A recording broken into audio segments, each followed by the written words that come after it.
Good evening everybody and welcome to Apex Racing TV for the British Sim Racers Touring Car Championship. We're here at the Autodrome and that's in Monza for 4 exciting rounds tonight. Hello everybody, once again I'm Andrew Woodhouse alongside Adam Bath and iRacing World Championship driver Alex Simpson. And I'll bring Adam in first. We've always had thrills and spills at this circuit, my friend, and with about 3/4 of the regular season gone, we expect it to be no different here tonight. No, we've had quite a bit of famous things happen in the BSRTC at Monza. We've had one of the best races we've ever commentated on a few seasons ago. I think we even tried to replicate David Coulthard spinning on the formation lap. I think it was Dan Blake that did that back when we had a few rolling starts in the BSRTC. So yeah, we've had quite a few moments of madness, and today we're on the Grand Prix circuit, which isn't something we see too often in the BSRTC, and I think we're going to create some more history as the deadline looms to get into the showdown. Yeah, the deadline that these drivers have, or the at least the target, Alex, is 12th position, and that's the showdown. That's where the showdown ends, and who can get into there is really the key. And into the last rounds of the season, we're going to see a lot of jostling. We're going to see a lot of intense battling. I can't believe how quickly this season's gone by. To be honest, it's just absolutely flown. But then the year has as well. Here we are, about to roll into September. Just absolutely crazy. But yeah, I'm expecting a great race today. Championship is looking very, very close. I'm sure we'll get Adam to go through those standings shortly. But yeah, this is going to be a fantastic meeting. It was good fun on Tuesday night in the Renaults, and we didn't have to travel too far, did we? This time, just a little hotel stay. Yeah, if only. Right. Oh, if only. I was thinking that. If Adam, thankfully, this is the first of two potential visits to this circuit in the latter part of the season, and the GP layout, and my favourite layout here because it does provide some more overtaking opportunities, really. Yeah, because otherwise we'd be going straight from the parabolic into the Curva Grande, which has caused some spectacular crashes in the past, with drivers trying to get moves done there. Very hard to slow the cars down as well going into that long right-hander without that Resifilio chicane. And yeah, removes one of the main overtaking points, because then you're just straight from there to the Della Roggia show. So with the Grand Prix layout back being used, we should be able to see more overtaking, hopefully, and wonder if that will affect the championship standings. Here they are now. David Baker leads the way, 120 points ahead of Stelin Chapelevsky in second. Third is Wojciech Svidovic, then it's Richard Gore in fourth. Fifth is Dan Kraft, sixth Pete Harrod, seventh Ben Hackerson, and Alex Smolensky eighth, Nicole Foggy in ninth, and George Simmons in 10th. Over in the AMS, it's John Roberts who leads the way there. His boosted teammate, Stuart Atkinson, 153 points behind.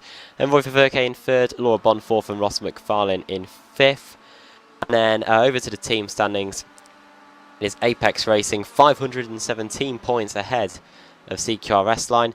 It has been closer in previous race meetings, but Apex look like they finally managed to bridge a bit of a gap, and then it's probably an insurmountable gap back to the rest of the field. So CQR Race up in third, ProSim fourth, boosted the highest of the Pro-Am teams in fifth, and then Northern Lights Racing sixth, Fanatec seventh, Automech Knockhill in eighth, then SimGear in ninth, and then GT Omega with Team Mad in 10th, Automech Performance in 11th, and Alphalatech in 12th.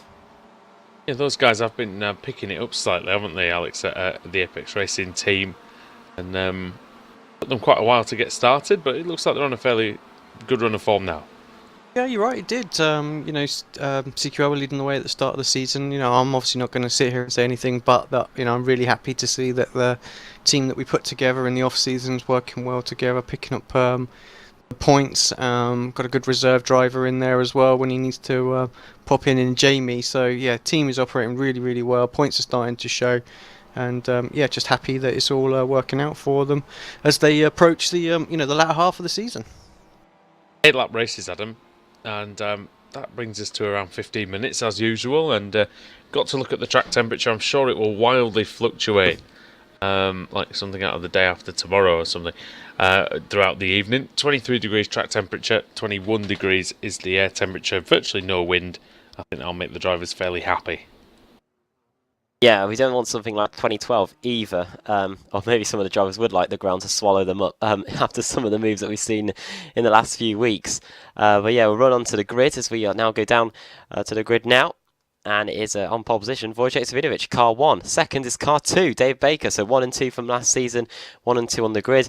Then Dan Hunt in third, Miguel Freitas continuing to push up the grid in fourth, Nicole Foggy in fifth, Alex Everett in sixth as well, former Club Series driver, now doing the business here in qualifying in the BSRTC. Stelian Chepelewski 7th, 8th Michael Hall, 9th Richard Gore, who's high in the top 5 in the championship standings, and 10th for George Simmons. Then it's Ross McFarlane in 11th, another good qualifying from him.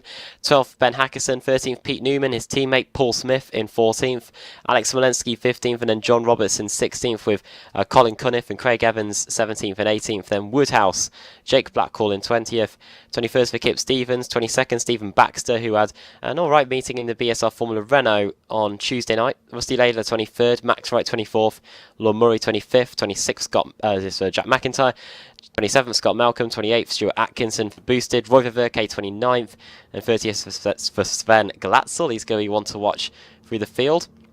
And then it's Josh Thompson, 31st, a good race meeting for him on Tuesday as well in the Renaults. Diogo Melro, 32nd, 33rd, Nathan Davis. These are all drivers that haven't set times in qualifying.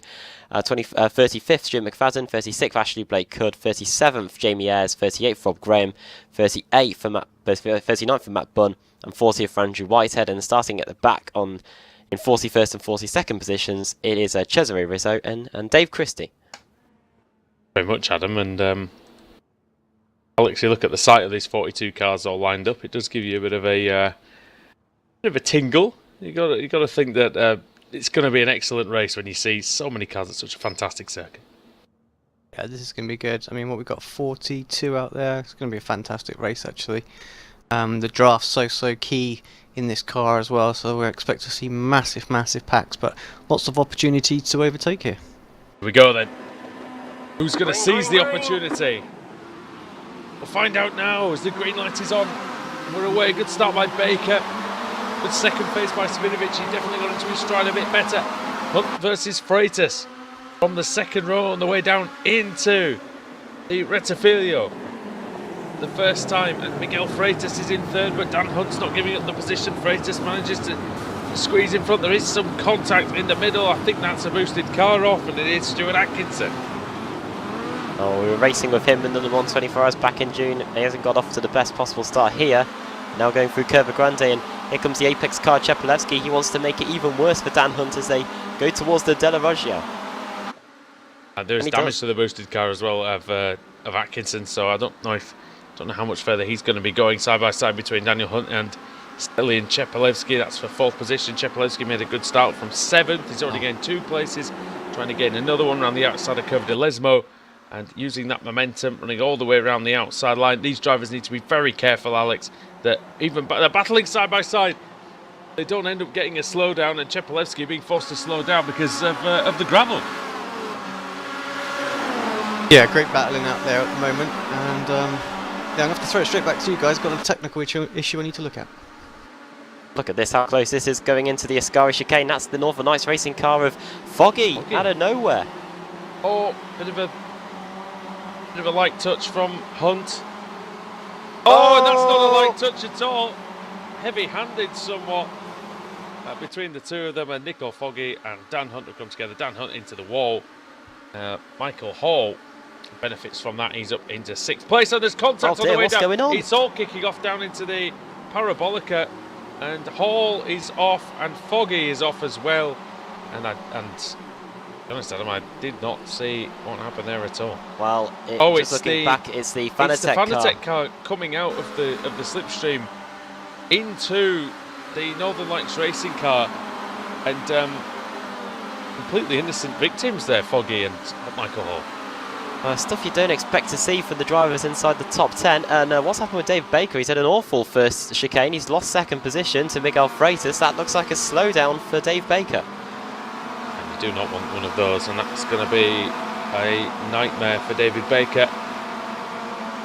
Slowdowns on the first lap for anyone new to the series, anyone new to iRacing, they are a killer, so you don't have a valid lap time to put them against. Paul Smith. Just on the... Go on, sorry. Paul Smith has crashed, and I was about to just say that he had a massive slowdown, but yeah, Oh, he's flipped over. In fact, there was a pretty big crash on the. Oh my goodness me! It's shades of me in the Blanc pan, I think, going down to the Variante Ascari. Oh. I don't know if you can rewind back, Woody, and have a look for yourself. But yeah, we had an enormous crash. Big crash there, and yeah, it is a place where you do see more crashes than you would imagine. I just have to point out, Alex Everett is the one who caused all that mayhem down at the Parabolica. He's the one who's largely got away with it scot-free. I've just looked at Paul. I think Paul might be a bit embarrassed about how he ended up getting involved in that crash. But anyway, Wojciech Savidovic heading down the back straight into the Parabolica. At the moment, seemingly unchallenged. We'll see what Miguel Freitas can do in the closing 6 laps of the race. We're only 2 laps in, of course, but for now it looks like the 2-time champion, the reigning champion, Savidovic, has not got too much to worry about. The gap is just over a second. Yeah, and it'll be interesting to see where Dave Baker filters in. I think he's about 14th, something like that. We'll get the timing right over the line then, and it's 14th place indeed for David Baker after that slowdown. 10 seconds is what he lost, and well, that just shows exactly how severe that can be. And the pack is actually spreading out now a little bit. We got you back, Alex, at this one? Oh, sorry. Oh, it was getting a bit close between Craig Evans and Jack McIntyre. Now that's allowed Nicole Foggy to get back into the equation after the disaster at the Parabolica. Look how damaged the front of that car is as they go through Curva Grande. Foggy trying to get some of the 15 positions lost back. This is 19th that he's trying to get here, going into the Della Roggia. Foggy ended up on the grass, of course, and inside on 47, Jack McIntyre absolutely flies over the curve like he's in a V8 supercar race. Foggy trying to have a look. McIntyre, though, knows what he's doing in the Kia Optima. Race winner a few times now, and yeah, keeps that position fairly easily. But yeah, Foggy ended up on the grass, and of course you just cannot slow down on the grass at all. Foggy wants to get those points as well, of course, because he is now a pro contender rather than fighting it out in the AM Championship. That's changed recently. He wants to make sure he stays in the top 10 and gets a finish. You do not get a fast repair in this BSRTC. How brutal it is. Yeah, it's a physical contest, the BSRTC, and drivers do learn that the more they race, of course, and but more importantly, I think they learn how to deal with it and how to get through it. Battle for third place is heating up. Steny Chepelevsky, George Simmons and Alex Everett. Looks like Simmons has been borrowing Ben Hackerson's internet as they go down the front straight, as he vanishes again, as he's looking to the inside now. Their internet hasn't been boosted, has it? In that team. Everett having a look at the inside of Chepelevsky. Simmons vanishes, and to be honest, that's what happens when your connection is that bad. And really, you know, what more can you sort of ask for with that? Don't know at all that. Problem for Andreas Katz, he's dropping. Oh no, that's just my timing screen playing tricks with me. But well, here comes Everett. He's up the inside of, trying to get up the inside of Cheppy into the Della Roggia. But I'll tell you what, if Alex Everett ends up on the podium, then there'll be a few people quite unhappy with that, I think, in the race. Yeah, there'll be a few quite unhappy people watching the podium. Basically, Michael Hall and Nicole Foggy. What he can do, they're going through the second Lesmo. We saw Steny Chepelevsky having a trip through the gravel. We saw his teammate Richard Gore just doing that just now. We had a big crash here on lap 1. Is Alex Everett going to go to the outside? He is. He has got alongside. It's going to be about who's later on the brakes, and Chepelevsky looks like he's getting on the brakes to slot back in behind him into 4th. We were doing that in the Renault, didn't we, the other day with his Baron Honda-esque straight line speed, but yeah, he's got more straight line speed in the Kia Optima today, although that isn't the best line through there, has to be said. Josh Simmons, incidentally, only lost 5 places, I think, through all that, so not the worst I've ever seen in terms of that. And actually, he's in a position now where poor internet connections shouldn't matter. Number 22, John Roberts, King of the Ring, going exceptionally well up in 11th place. You don't see him that high in the race 1, John Roberts, usually. Going very nicely here at the home of the Italian Grand Prix, and he's got David Baker behind him. Baker will be saying a ciao tutti to him as they go down the front straight, but will he be getting by? Look at the speed that CQRS line car has. And it's all about who's going to be latest on the brakes, and it looks like it's going to be the season Chevron champion. Look at that Fanatec car come out of nowhere under braking. That's Sven Glatzel. No surprises, he's gained 17 positions since the start of the race. Surprisingly though, that's been trumped by Andreas Katz. He's gained 21 positions. He is the biggest mover in this opening race. And Glatzel was having a good battle with Colin Cunniff, and Cunniff as well is usually pretty good at coming through the field. That's 17th, though he's just up to 14th place now.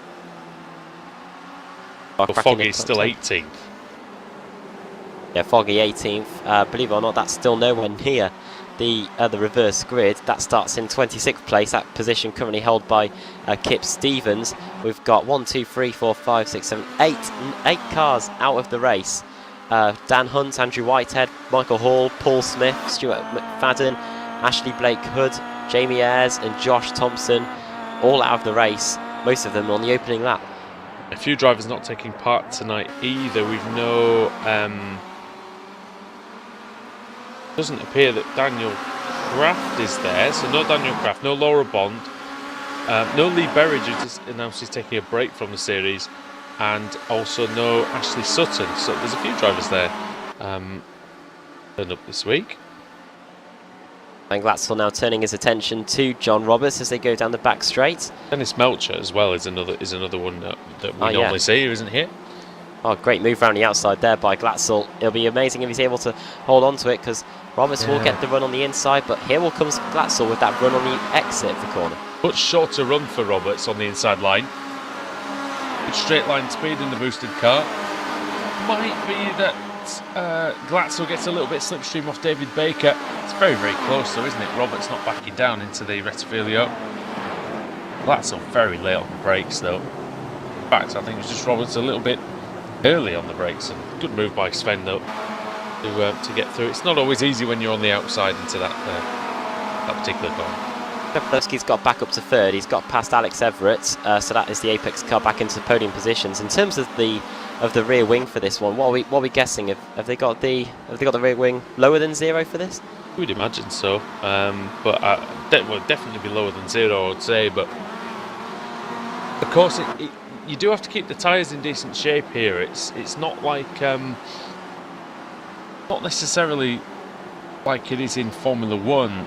Because it's a front-wheel drive car, you're still putting a lot of acceleration force through it. You're still putting a lot of quite quick steering motions through it with the chicane. So you do have to be a little bit careful with the rubber around this place. Alex Everett. Little look at the inside. You've got the fast-loaded corners as well, sorry, which I didn't mention. You've got the likes of Parabolica and Lesmo, which it does punish a front-wheel drive car. Yeah, you've got the especially like the corners, like the exit of the Rettifilio and the exit of the Parabolica, because that is where we really need to put the load on the front tyres to get the power down, and we'll be seeing that in the closing stages of this one. We're about to start lap 7 of 8, the penultimate lap, and there is a queue starting to form behind Stelian Chepelevsky. You've got Everett, you've got Gore, then Hackerson, Ross McFarlane, Pete Newman's there, and Alex Smolensky as well. So this train goes from 3rd all the way down to 9th. And those positions could all change in the closing stages, as here comes Alex Everett again on Stelian Chepelevsky. Here we go then, this is for P3. Everett in the Fanatec car. Gonna make it into the Rettifilio, just about does. Cheppy's going to get a run out of there though, surely. And get back on the Welshman who's leading driver in the British Sim Racers Rally Championship as well. Man of many talents. Even does something which we weren't. No, we weren't good at all. I even jumped the start, which is something that very difficult in rallying to do. Going into the Della Roggia though, no worries for those guys about that so far. I'm so slow that even if I had jumped the start, it wouldn't have helped. As Wojciech Svidovic though, he doesn't need to jump the start. He's 1.1 seconds in front. Miguel Freitas, and it's great to see Freitas up there in race 1. I know, yeah, Freitas, he has taken 2 podiums this season. I was just having a look through his stats there, so he has been in with a shout at the top 3 this season. 6 tops 10s to his name as well, and 16 top D. So he has put in a pretty good performance since he's joined the BSRTC Miguel Freitas. And second place, I think that's probably on for his best result of the year. To his name as well, and 16 top D. So he has put in a pretty good well deserved performance if he does get since he's it. joined the BSRTC Miguel. You know, second place at Donington as well. He's definitely gaining confidence. Is Freitas? He's a driver who, you know, I've seen in the Club 73 Touring Car Championship for a couple of years now, and yeah, fantastic talent. He's showing it here. Onto the front straight then to start the final lap. Dave Baker versus Sven Glatzel. That's over 11th and 12th. I saw those positions just changing on the timing screen. It looks like Baker has got the better of Glatzel. Now it's another position for Dave. This looks good for fifth and down. Atkinson disappears again, and it really isn't easy to race around. You know, you would think they would have got something sorted by now with the internet connection. Oh! And that is what happens when you run a wireless connection.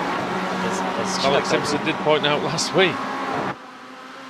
Chepelewski hitting the back of Alex Everett. Everett's able to hold on to it. It might have ruined Chepelewski's chance here because he's got a very poor exit of the Rettifilio. Here comes Richard Gore. Little look at the inside into the De La Roggia chicane. Everyone else doing the same as well, as the Northern Lights racing car of McFarlane had a little look on Hackerson. Ellian got a great run through the Roggia, and Everett doesn't have to defend this time, but it's really looking like a handful for the Welshman now. The rear end is going under braking. He's having to have a couple of bites at the cherry to turn it into the medium speed corners, and now can he stay in front towards the Variante Ascari? He's got a reasonable length straight here.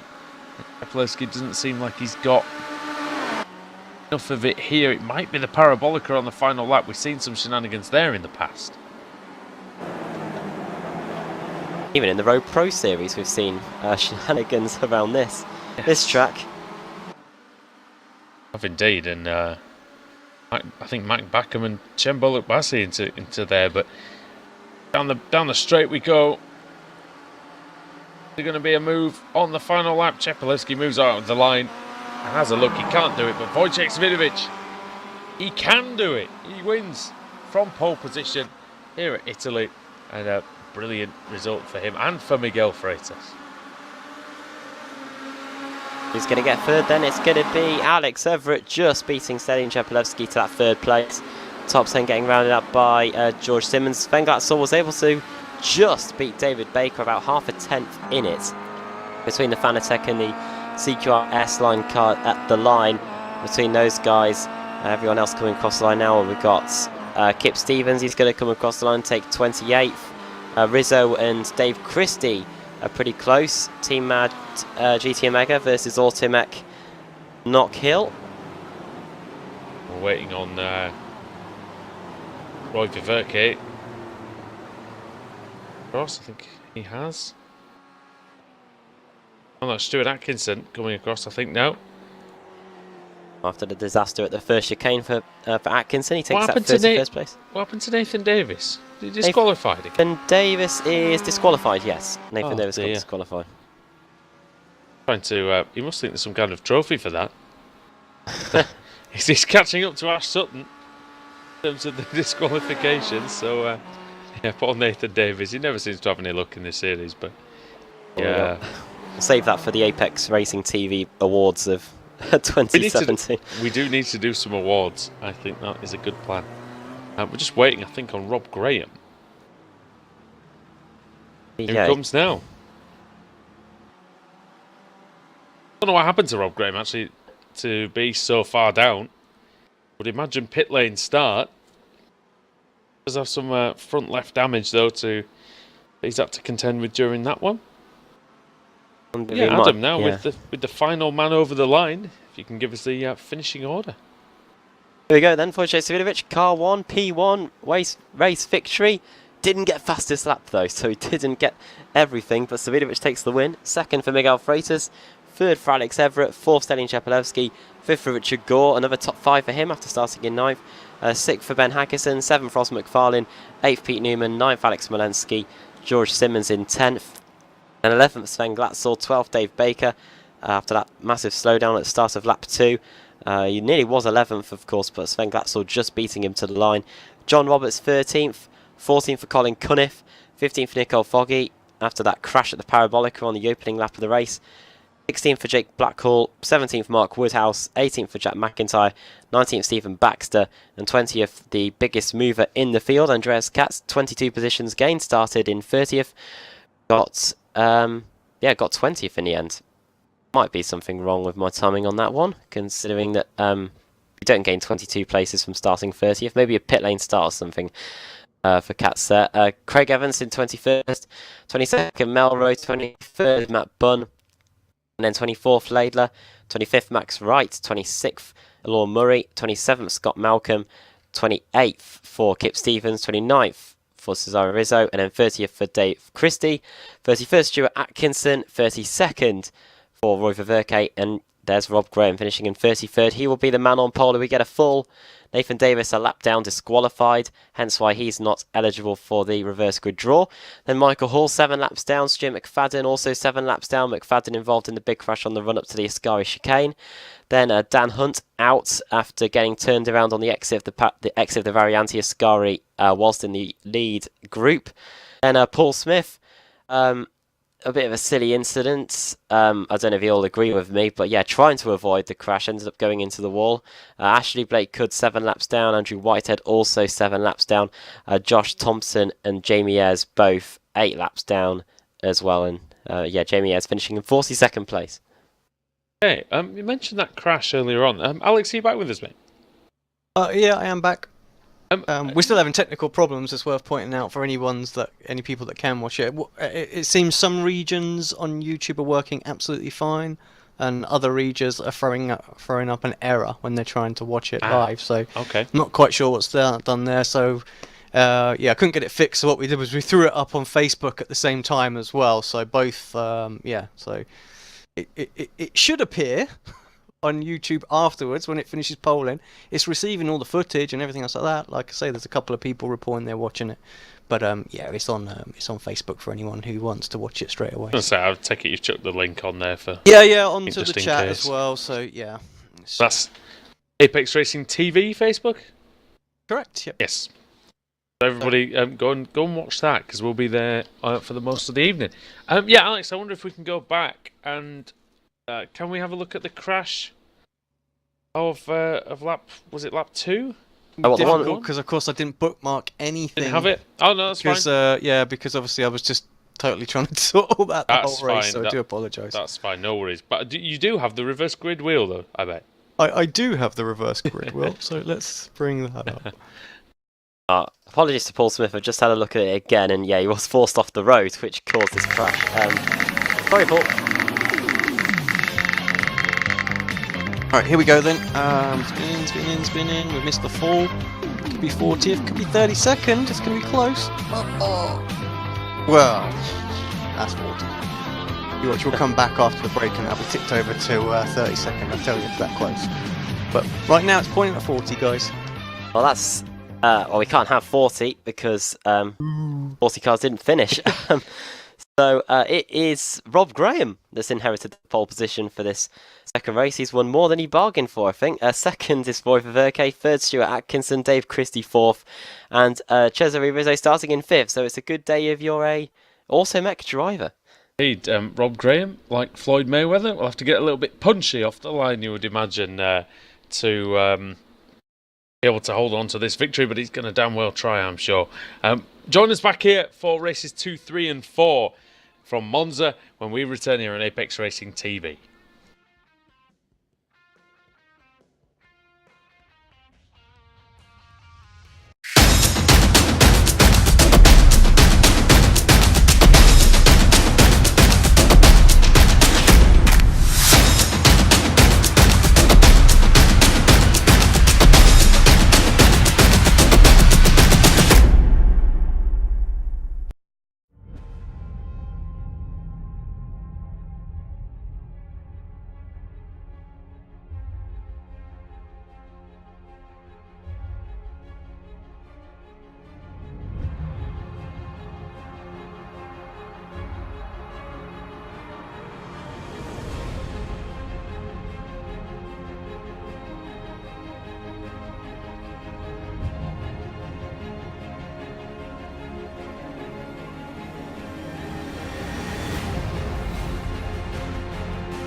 Simulated racing can be awesome, but it can also be kind of a free-for-all. Interestingly, auto racing faced the same problem in its earlier days. Whether it was on the back roads, the beaches, or the city streets, the racing was fun. But there was always a certain level of chaos and danger, until some folks came along and put some order to all of this. Stuff like official racetracks, regulations about weight and equipment, and enforcement of standards. That's what gave us high-speed excitement, fast-paced action, and photo finishes. That's when racing became racing. The guys over at iRacing.com have made the same transformation in the world of sim racing. Sure, they've got the most accurate tracks and realistic cars out there, but that's just the start. See, iRacing analyzes the performance and results of each driver in every race, so you can be sure you're always placed in races where the competition will be tight, and that those reckless drivers who ruin it for us all are kept in the pits. Not to mention that with over 45,000 active members already in their vast community, you can find races day and night, so you can always get in on the action. You can even join a league of your favorite series. And since updates are always automatic, you don't have to worry about software and can focus on the track. Zip up your fire suit and check out iRacing.com.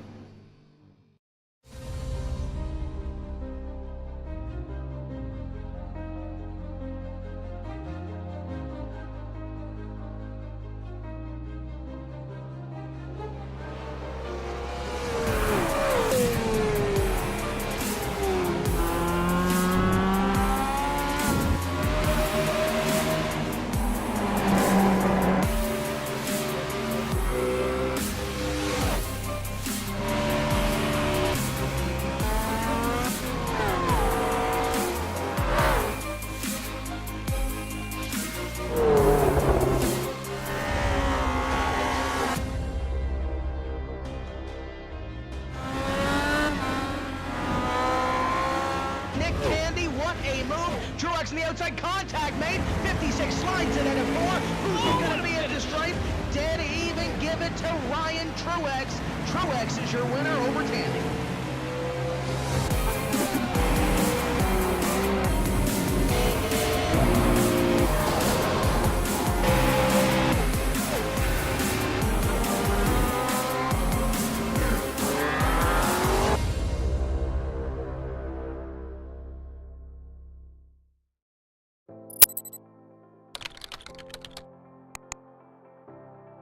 iRacing.com is a sim racing game that combines a true-to-life racing experience with an online community of virtual racers from all over the globe.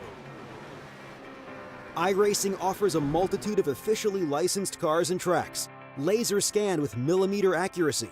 Their car models and mechanical systems are based on real-world physics and engineered in cooperation with manufacturers and race teams. iRacing's web-based interface allows members to compare stats and test drive any combination of car and track instantly. Their skill license system ranges from rookie to pro, ensuring members are always pitted against those with similar skill sets. Members are able to sign up for a weekly race series, compete in time trials, host a private race with friends, and participate in racing leagues created and run by the community. With over 60,000 members, iRacing works in partnership with renowned motorsport organizations like SRO Motorsports Group to deliver virtual races based on the real-life Blancpain GT series. iRacing's Blancpain Endurance Series features team racing, giving members the ability to build a team and participate in races ranging from 3 hours to 24 hours. Additional partners include NASCAR, IMSA, V8 Supercars, IndyCar, allowing members to race in their very own 24 hours of Spa, Bathurst 1000, Daytona 500, and many more. iRacing.com, delivering the most authentic racing experience short of getting into a real race car.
Simulated racing can be awesome, but it can also be kind of a free-for-all.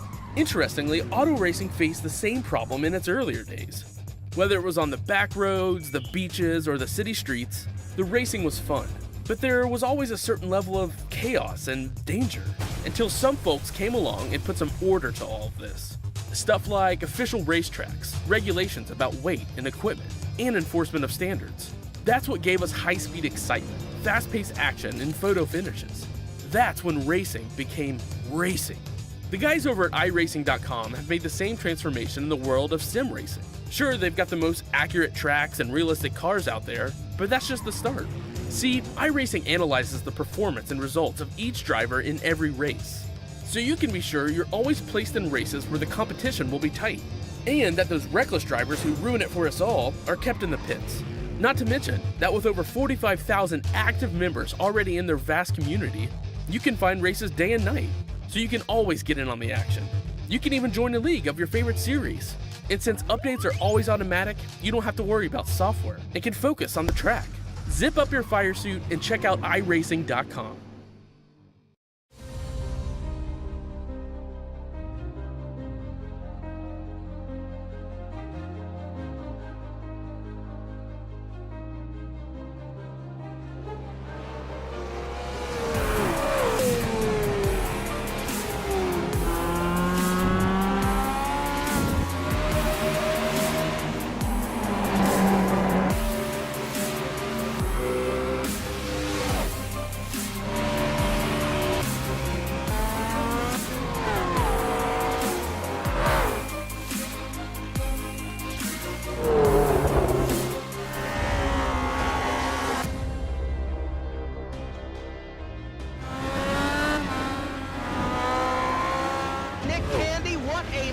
Truex in the outside, contact made. 56 slides it at 4.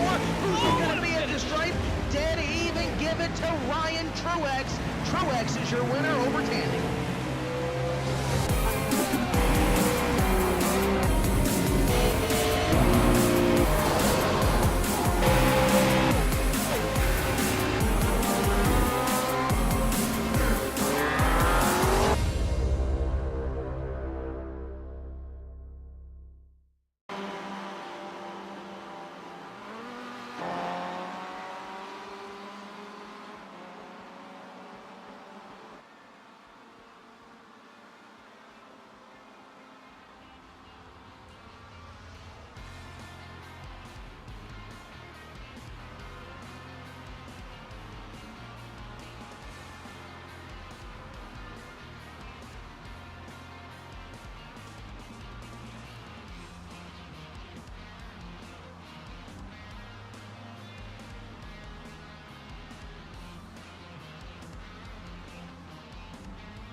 Welcome back to Monza and Apex Racing TV.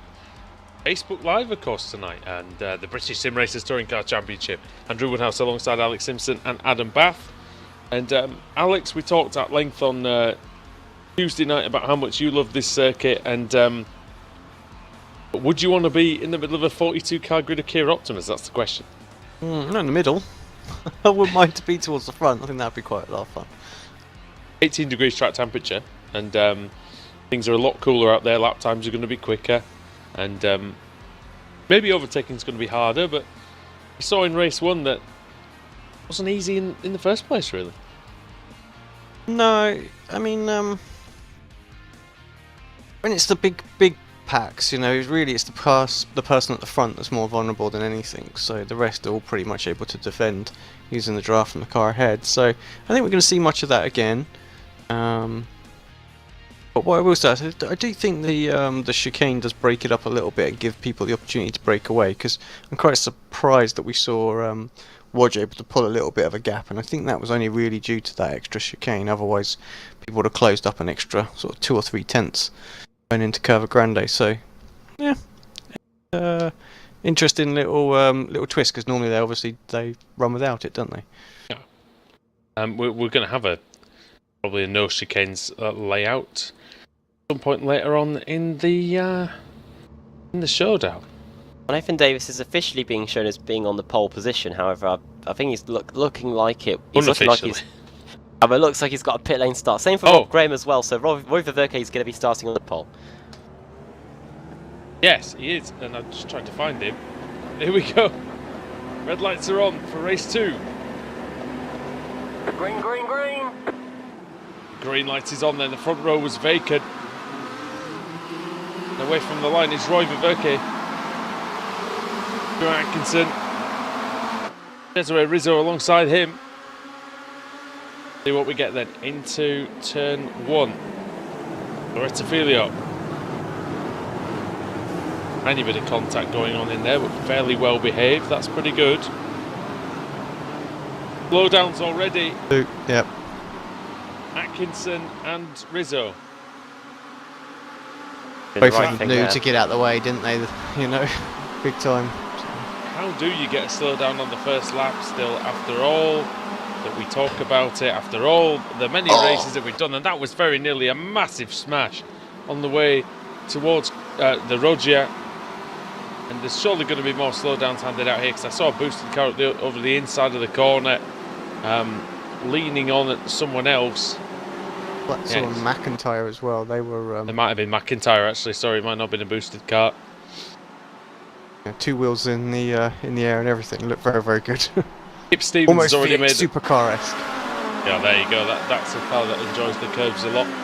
As does the Kia Optima, really. It doesn't mind it too much, and Adam Kip Stevens won't be minding these developments because he's up in second.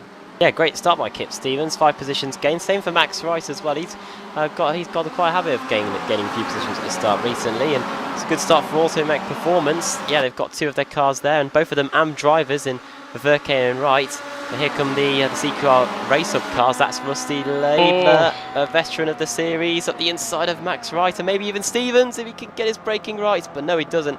He's just able to get that 1 position, and Max Wright looks like he could be fighting back on the outside here.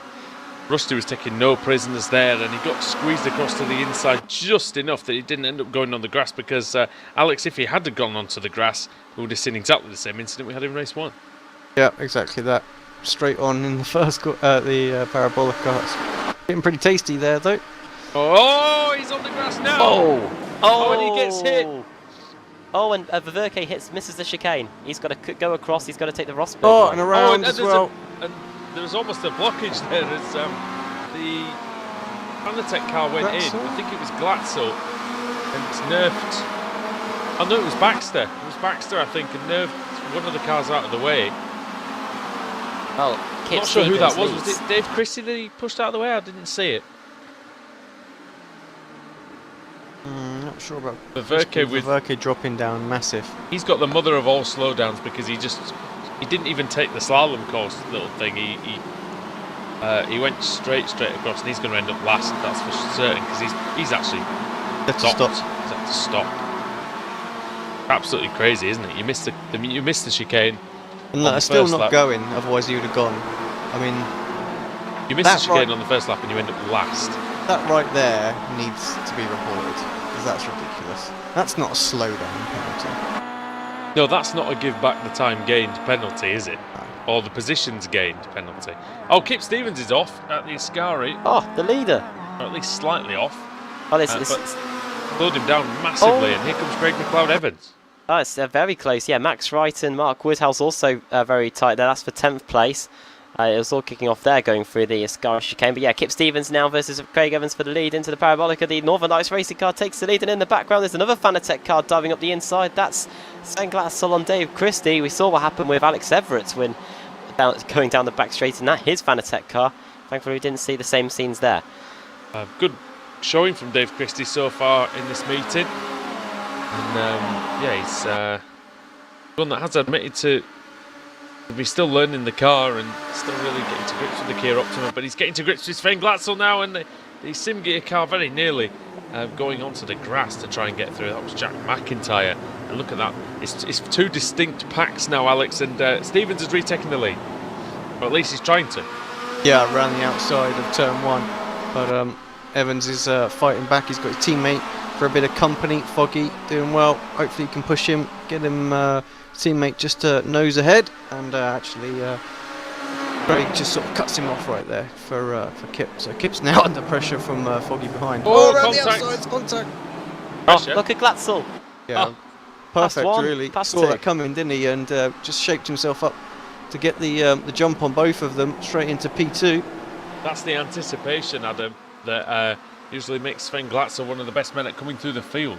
It's almost shades of us doing our Canadian race last night, going through the final chicane. You saw the two cars go into wheel, and then you just hold back and again get both of them out of the final corner. We saw it there just then with Kip Stevens and Sven Glatzel, but here comes the Northern Lights racing car back on Nicole Foggy. Foggy versus Sven Glatzel. Germany versus Scotland. Yeah, this time it's Germany that gets through. McIntyre trying to go through on Dave Christie. But Dave Christie will be very well served to stay within this pack, Alex. He's doing a good job so far, and obviously suiting the Monza circuit. Yeah, and they're battling pretty hard further back as well. The Woodhouse, Cuniff and Smolenski battle. Oh. That sort of pack is dropping time because of the amount of battling that's going on there. So if he can stay with them, he's got a top 10 on the card here. I did cut to that battle, Alex, just as Woodhouse and Cuniff made contact. Christie needs to just get in the slipstream. Stevens is up the inside. Stevens going to go through on the sim gear car as well. He's very deep on the brakes. That's a wonderful overtake, but he's been just slightly touched and turned round slightly. And Kip Stevens loses the position to McIntyre, but that was shaping up, Alex, to be an absolutely fantastic move on the brakes. Yeah, absolutely on the limit as well. He Whether just he meant about it got or the not, car I don't know. stopped, didn't he? So. I don't know whether he meant it, but he definitely it was definitely judged pretty well in the end. Christie trying to fight back. Christie's going to launch one into the road here. Oh, what a move! What a move! It's not the first time that Kip Stevens had to deal with a commentator before. It's fantastic. That's brilliant from Dave Christie. Like I say, he'll be the first one to admit he's probably not had the greatest time in the Kia Optima so far, as I was saying before, but that right there was excellent. If our BSR stat sheet's anything to go by, Dave Christie hasn't registered a top 20 finish in the BSRTC before, so he's on his way to one of the moments. That's if he doesn't defend too hard with Kip Stevens. You've got to. I hope he looks at the big picture here, Dave, because into Ascari, Stevens still pushing the issue, nearly pushing Christie, Alan. Yeah, good. I mean, it's good solid defending. Kip gets a better exit out of there. Look how much time they're losing. Under pressure, and now of course the second pack is completely with them. They did lose that 2.6 seconds that they had over that gap behind. They're now the second group. This is why I think Christie probably needs to pick his battles, and Stevens probably need to pick the battles a bit better. I've been defending clear air there, Dave Christie going through the Parabolica. As Dave was defending, he was defending like 4th or 5th as if his life depended on it, but then now they've set another 10 cars on them. And they've got some big names in here, like Jake Blackhall. Nicole Foggy's taking the lead, by the way. He's just got past Craig Evans. Don't know what's happened there, but it's 3 wide down the front straight. Oh, the Glatzel. Oh, what's he doing? He's missed the corner completely, and that'll be a Baxter's gone. slowdown. Baxter across the track. What on earth was going on there? I don't know, but Sven Glatzel tried to make a move for the lead as well. Went up the inside, completely missed the Rettifilio. We'll see this replay. Baxter, it was just a case of 3 cars wide. Dave Christie thought he was clear of one, and then there was another up the middle. And Baxter getting absolutely smashed. I will say that's probably a racing incident, Alex, but a big one. Yeah, indeed. So just trying to get a recap of both of what happened there. So he's managed to continue, but I think he's they're all just checking up, aren't they, in that chicane really because of it. So Glatzel had him lost 3rd to McIntyre because of his trip over the chicane. But you see, that's the kind of time that really, I don't care whether it's first lap, last lap, that's the kind of time that you probably should lose by straight lining a chicane. There's a couple of seconds, you lose 1 or 2 places and you're on your way. Yeah, definitely. I think it doesn't really help because iRacing based on some sort of time, and on lap 1 or lap 2 you haven't really got one to use. That's why they give you such a hefty fine for doing that. But here they go, 3 wide for 2nd place, down the back straight towards the Parabolica. It's 3 different teams. It's Fanatec, it's SimGear, it's Northern Lights Racing. I think it's different nationalities as well going on here as we go into the Parabolica. It's McIntyre. It is McIntyre going to the outside, trying to gain another position. This is going to be good for Glatzel.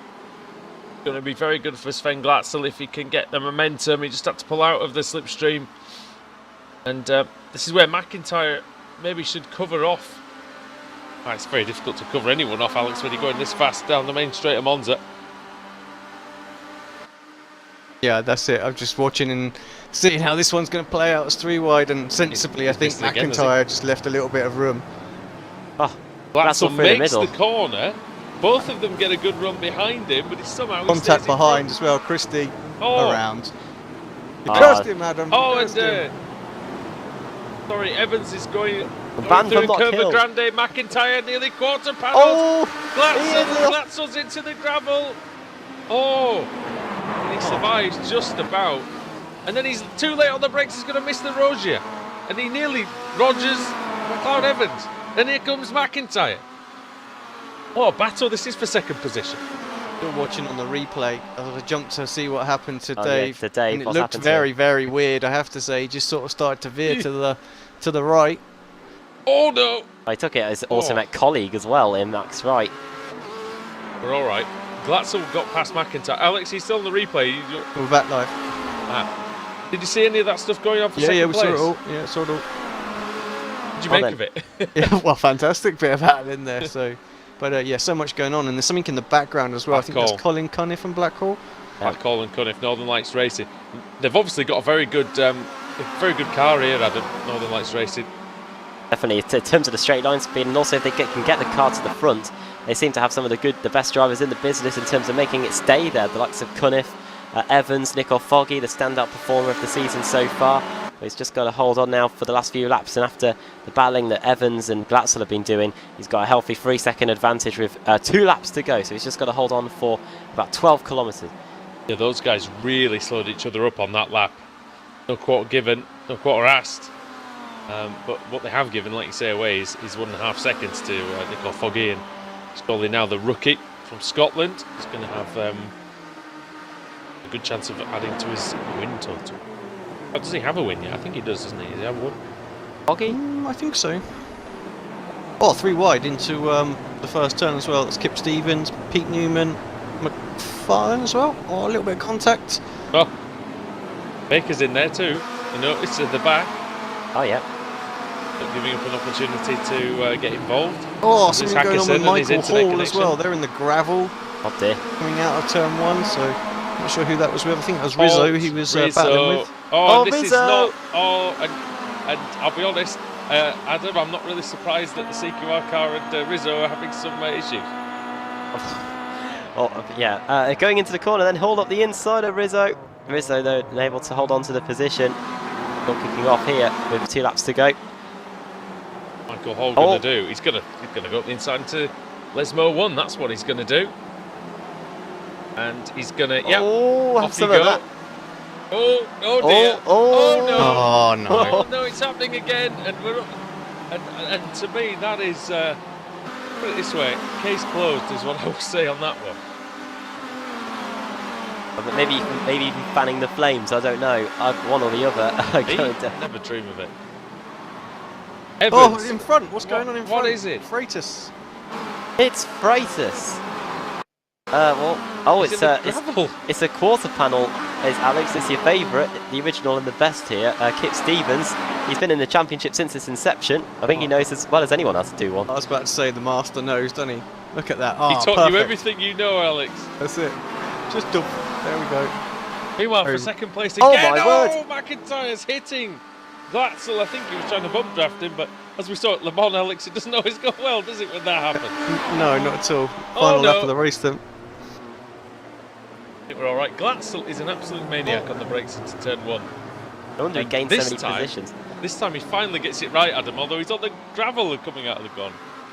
Look at the amount. Look at the gap he's gained just through that first chicane, about nearly half a second. It's going to come down because of that poor run on the exit, but yeah, you can see why him and Ash Sutton are the men to beat in terms of gaining positions in reverse grid races. Epic on the brakes. Newman and Woodhouse side by side as well. Woodhouse is crabbing slightly, I think. Oh, no, he yes. will be now. Oh, He will definitely be now. He might have straightened it out. He's back going again. He seemed to recover that quite well, actually, didn't he? Newman Not sure how much is- the slowdown's going to hurt him, but Newman didn't get a lot of damage, but he ended up in the fence, and now he's going to defend from this pack of Stevens and Alex Everett and Richard. Stevens and Alex Everett are kicking the ever-loving crap out of each other. Evans Newman- getting a run on Glatzel. oh, Newman's round the outside of the ball. Glatzel, we need to look further at the front. Yep. Glatzel, surely that's a slowdown because that was well over the green part, Alex, of the curb. And then again, You can get away with it somewhat, I and think, he is. there. Oh, look at McIntyre bump drafting. Bump McIntyre is drafting. off his rocker. What's he doing? Actually, it's unsettled the rhythm, didn't it, the car there, and where's There you Foggy? We're on the final lap of the race. He's going to win this one. Trying to go around the outside. Oh! Very close. They call Foggy then. Over the line, he wins. Race 2. And who's going to get second? It's going to be Sven Glatzel, surely. Oh, it's close Yes. though. And just McIntyre in third.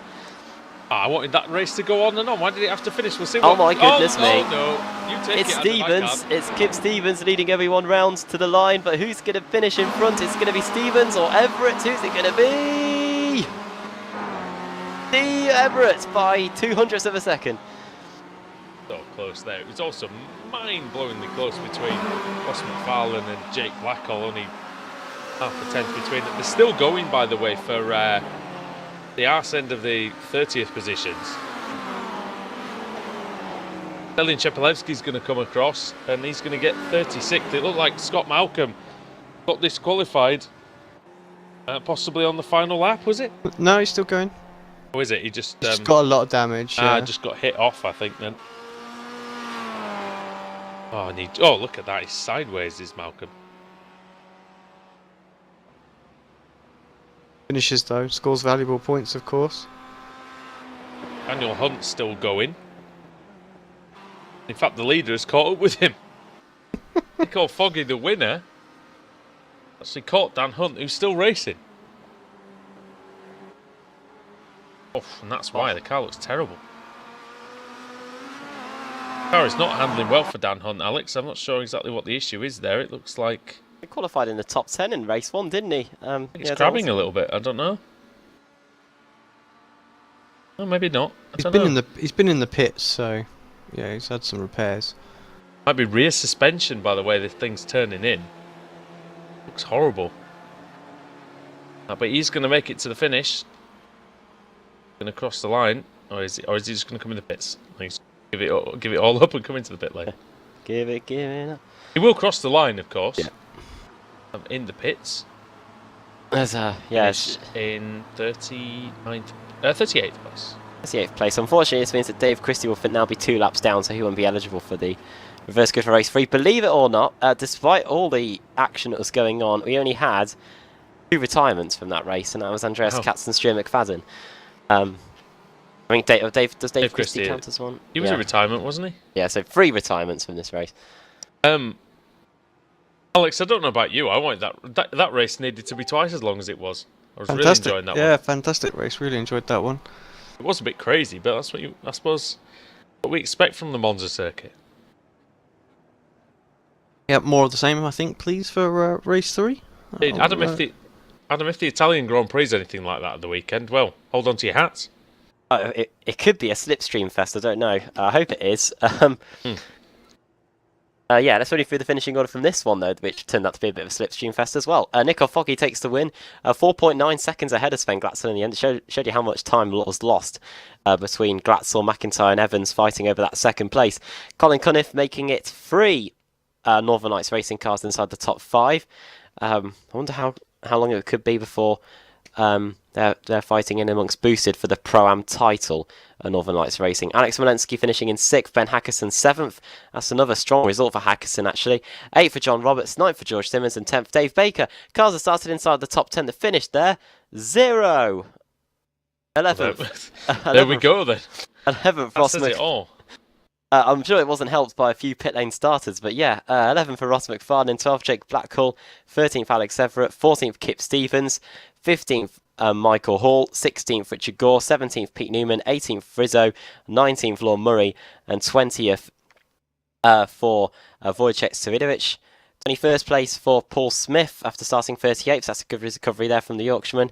Miguel Freitas in 22nd. Nathan Davis, well, he was apparently on the pole, but a pit lane start meant he finished in 23rd. 24th for Stuart Atkinson, 25th Jamie Ayres, Mark Woodhouse in 26th after that half flip and a crash of Pete Newman. Andrew Whitehead 27th, 28th Diogo Melro, 29th for Rusty Laidler, 30th for Rob Graham, Matt Bunn in 31st, Josh Thompson gets a finish in race 2 in 32nd, 33rd for Max Wright, 34th Roy Verke, Ashley Blake Hood finishing in 35th, 36th Stelian Chepelevsky, Scott Malcolm 37th, and then Dan Hunt finishing in 38th, 2 minutes and 5 seconds behind the eventual winner. Stephen Baxter 1 lap down. He had a crash, so he will be eligible for the reverse grid if we get a full. And then, Dave Christie 2 laps down. We saw what happened to him, colliding with Max Wright. 4 laps down, Stuart McFadden. Didn't see what happened to him or Andreas Katz, actually. But, both of those guys, the 2 early retirements in this second race. Yeah, what a brilliant second race it was, and Alex is now going to mix it up even more with the addition of the reverse grid wheel, and mate, that could be anything, really, couldn't it? Yeah, it could indeed. Like I said, it would flip over to 32nd during the break, and it did do exactly that. Right, give it a whirl.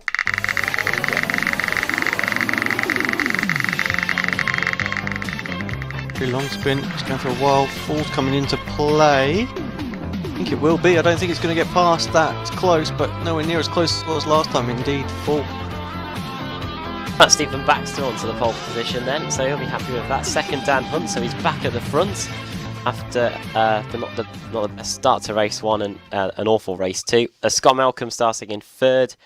After starting in 8th in race 2, Stelian Chepelevsky is going to be back near the front again for race 3, and Ashley Blake Hood, he'll be returning to the front of the grid. Yeah, indeed, and we'll see how that goes on when we return after the break here on Apex Racing TV and Facebook Live, the iRacing MSA British Sim Racers Touring Car Championship.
Simulated racing can be awesome, but it can also be kind of a free-for-all. Interestingly, auto racing faced the same problem in its earlier days. Whether it was on the back roads, the beaches, or the city streets, the racing was fun. But there was always a certain level of chaos and danger, until some folks came along and put some order to all of this. Stuff like official racetracks, regulations about weight and equipment, and enforcement of standards. That's what gave us high-speed excitement, fast-paced action, and photo finishes. That's when racing became racing. The guys over at iRacing.com have made the same transformation in the world of sim racing. Sure, they've got the most accurate tracks and realistic cars out there, but that's just the start. See, iRacing analyzes the performance and results of each driver in every race, so you can be sure you're always placed in races where the competition will be tight, and that those reckless drivers who ruin it for us all are kept in the pits. Not to mention that with over 45,000 active members already in their vast community, you can find races day and night, so you can always get in on the action. You can even join a league of your favorite series. And since updates are always automatic, you don't have to worry about software and can focus on the track. Zip up your fire suit and check out iRacing.com.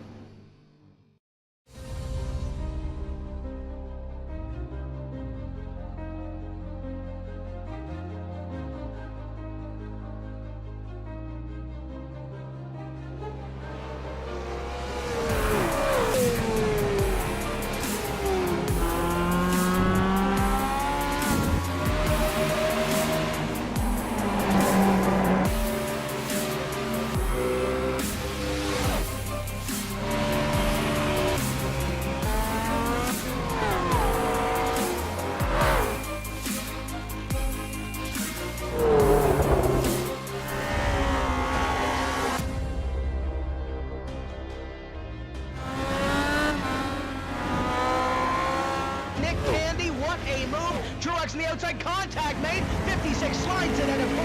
Who's going to be at the stripe? Dead even, give it to Ryan Truex. Truex is your winner over Tandy.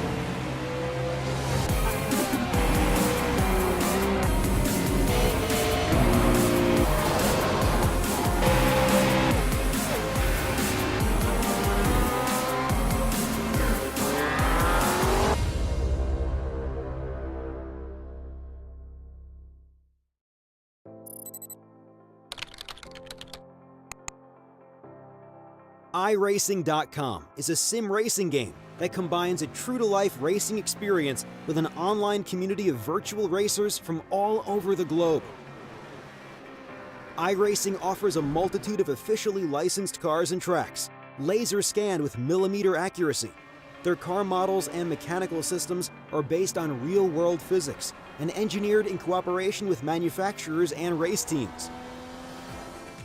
iRacing's web-based interface allows members to compare stats and test drive any combination of car and track instantly.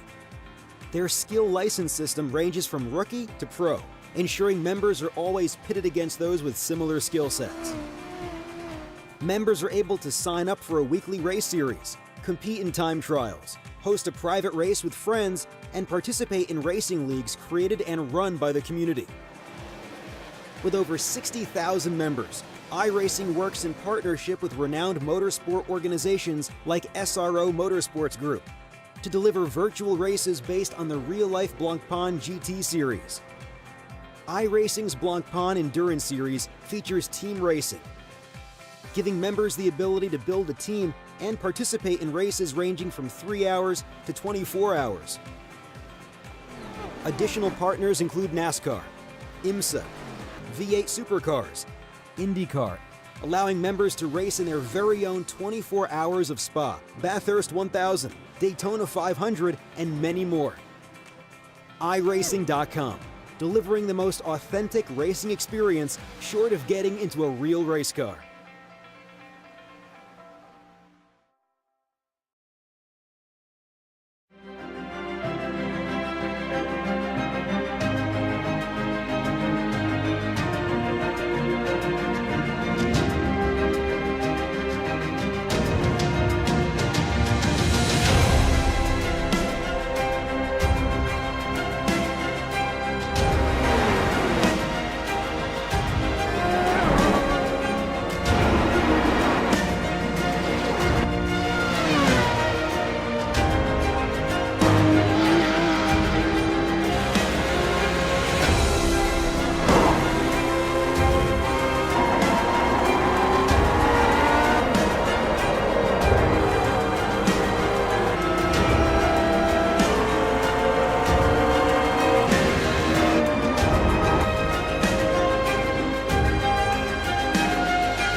Welcome back to Monza, where the BSR Touring Car Championship continues. Andrew Woodhouse, Alex Simpson and Adam Bath here with you on Apex Racing TV and Facebook Live. Adam, bring you in first this time, mate. We've had a sudden bout of tropical weather come upon us here in Italy. Yes, we have. It's 46 degrees the track temperature.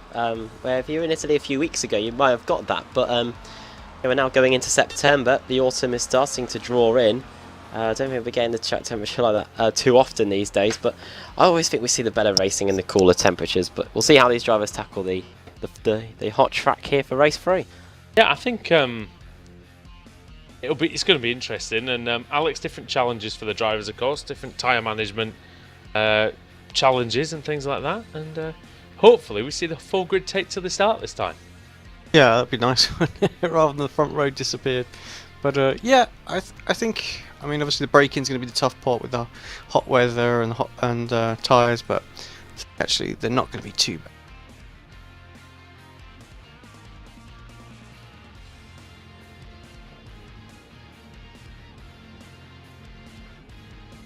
Ready for the start then. 40 odd cars. Adam, who's your money on for this one? My money will be on Stallion Chepsky. Right. He starts in 4th place. Daniel Hunt is there as well. He's been very quick over the last few weeks. We'll see what transpires. We head towards the start. 2 seconds now, and the red lights are going to be on. Anticipation is going to build. Get the green light. Here we go. Green, green, green. Green light is on. We're away from this famous grid. Everybody on the right-hand side got away really well. The left seems sluggish. Means Daniel Hunt gets a run on Stephen Baxter into the first corner. And Stallion Chepalevsky's made good headway as well. Into turn 1 they go. Hunt is up the inside.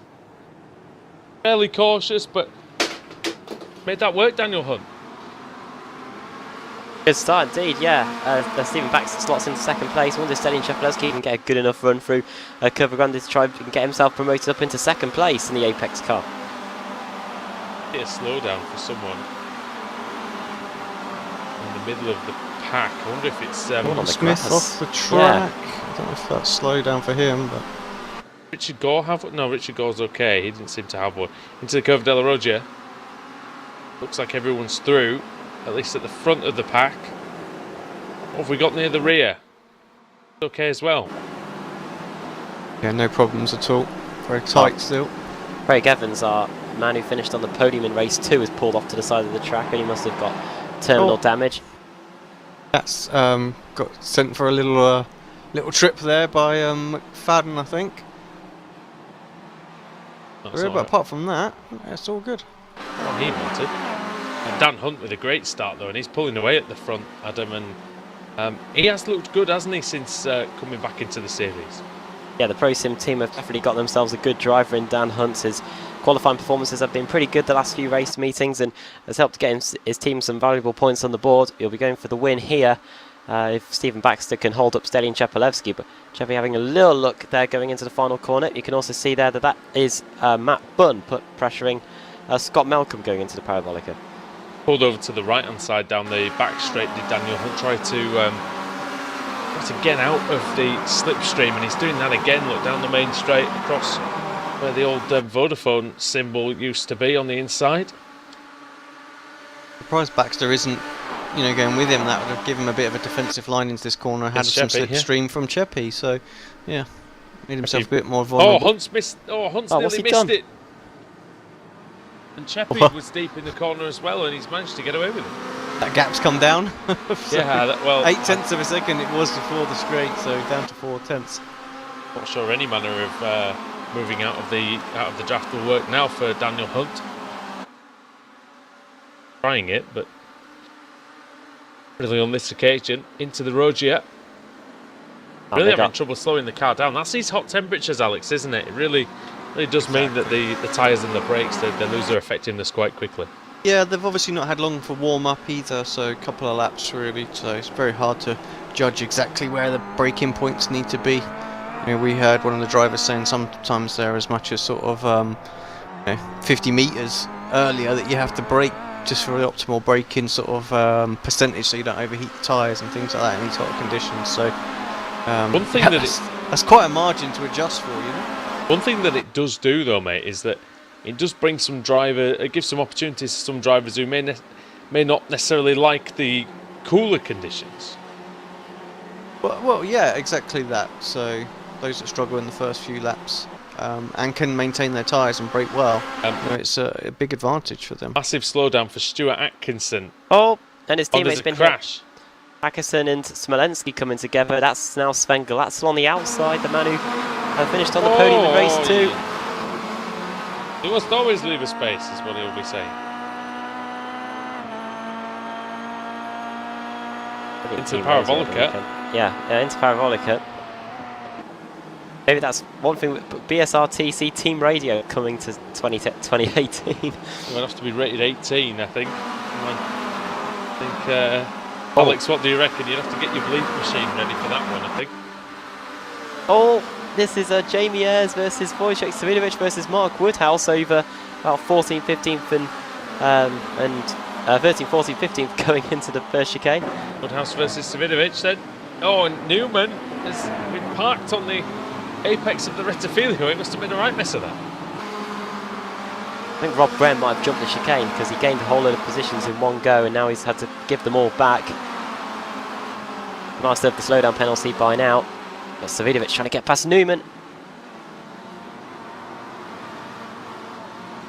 This is for 12th and 13th place. But Rob Graham, I don't know if he's still the slowdown or penalty yet or not. I think he might have just done. He was a bit slow into the corner, wasn't he, Graham?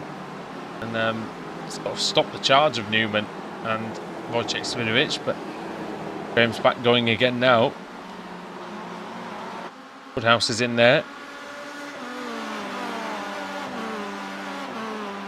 Good exit by Wojciech Savinovic. He's really underneath the rear wing of Pete Newman. Might have a go into the Ascari, Alex. Yeah, sorry, I was just quickly scrolling through different battles, but I can go back to Pete and yeah, have a little look at the moment. This is the kind of race that Wojciech, of course, will want to try and get a little bit back towards the front, so he has the final race. You know, good points here. Final race, he'll be back at the back again. So that's what they try and do, isn't it? They try and get two strong results, sort of podiums, top fives, and two sort of mid-pack ones, just for the points. It seems to be the way the points work out the best. Right. Consistency is key here, but also playing the strategy well does help you out in the BSRTC. Well, Dan Hunt is quick, you know, because Stellion's struggling a little bit to pull him back in. So he made that mistake, didn't he, on lap 2, Dan? But after that, he's not really lost that much time. At the last lap, he was a 1/10 of a second quicker. He's gaining it, isn't he, if anything? Oh, what's that?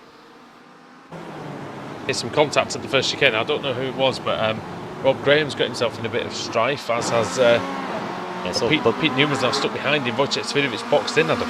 Yeah, it's all bumper to bumper through that first chicane.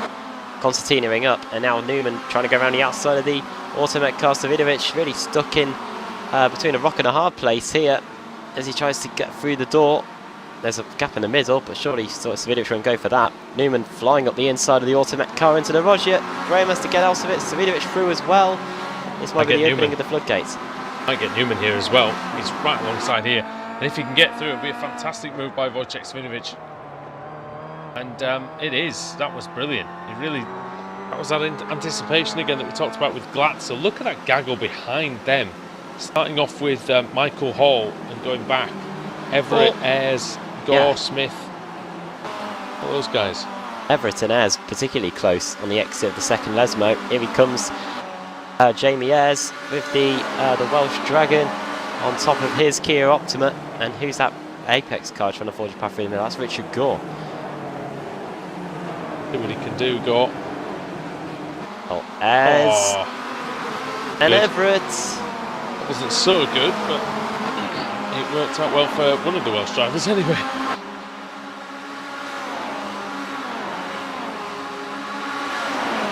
This pack.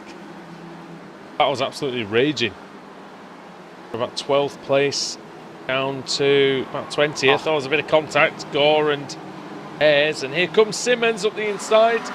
Not a lot of space there. Here comes Paul Smith on the outside. It's Goran Smith again. Paul Smith with the wall of death then. On the outside. See what the Apex Racing TV commentator can do. He got the draft there, didn't he? He was able to pull through. You could see everyone was fighting for that little bit of draft from the cars ahead. What happened? We do know he's been hit. We know Paul Smith does work for other companies as well, but And we do enjoy it. We do enjoy it when we do work with him. Jamie Ayres doesn't enjoy it when he gets hit. No. You can see in the background as well that two Pro Sim cars are very close with comfort. Kip Stevens and Alex Smolensky. Now remember what happened when those two met at Lime Rock Park when they were driving for the same team. Yes, we do. 2 years ago. Season 6. Elite Martini, that was. Oh, it was season 7, sorry, wasn't it? Yeah, previously Elite 220 back in season 6. That's right. And then New Homes Digital. And then... the one that's in the British Touring Cars, Power Maxed. Power Maxed, yeah. So that team's had more name changes than Puff Daddy, P Diddy, whatever he's called. Sim Racer Magazine. Sim Racer Magazine. Been tasty at the front, guys. Oh, Dan Hunt and Chepalewski, it is on then. We've got 3 laps to go when we get to the line, and Matt Bunn's gone with them. Of course it's tasty because there's a bun there. But will it be a hot cross bun? We'll see. Will it be Stelly and Cheppy tasty at the end? That's really bad. But on through the final corner. Not the worst you've done this week. I'm not going to go into what it was. As here comes Cheppy. Oh, but that's surely... Why are they over there? They shouldn't be over there. That's not part of the track, gentlemen. Thank God that they don't wave the checker flag there anymore. Oh God, there's a guy standing there. Yeah, that's right. It's Hunt loses out. Chepalewski around the outside. Oh, and Bunn getting involved, and he hits Cheppy. Oh. He takes the 7-10 split, and frankly, the only person that hurt was himself. Cheppy's got a slowdown, or yes. I don't know how he's going to slow down really, because he didn't get spun across the chicane, did he? Or he was around the outside, mate. Did he think that maybe he caught Bun there or something? Oh, maybe he's going to let him through. Yeah. Well, Dan Hunt's away with Bun's this one. going through as well. No, he's not. Oh, Hunt's missed the road yet. Curious piece of play, this, isn't it? Yeah. Oh. They're all making mistakes here. Cheppy up the inside, or maybe I wonder Dan if these Hunt. are just pure mistakes. That These are all just like after you, yeah. Somehow managed to get them in the same position that they were in just half a lap ago. You know who this is helping out? Oh, Stephen Baxter. Yeah, he's only 1.8 seconds behind these guys now. Stephen Baxter's proved, Alex, during the 2017 season of the Formula Renaults here on Apex Racing TV, that he is the master at capitalising when people at the front make mistakes. Yeah, absolutely. And again, he's now back in the draft zone, 1.3 seconds behind the final car in this group. So, closing in constantly. Another good corner for through the Ascari for him, and this is now 4-car pack. Back straight, and Stelly Chepalewski looked like he preferred. He wanted to have the slipstream going into Parabolica, so he looks to the outside now. When we get to the line, there'll be 2 laps to go here at Imola in race 3.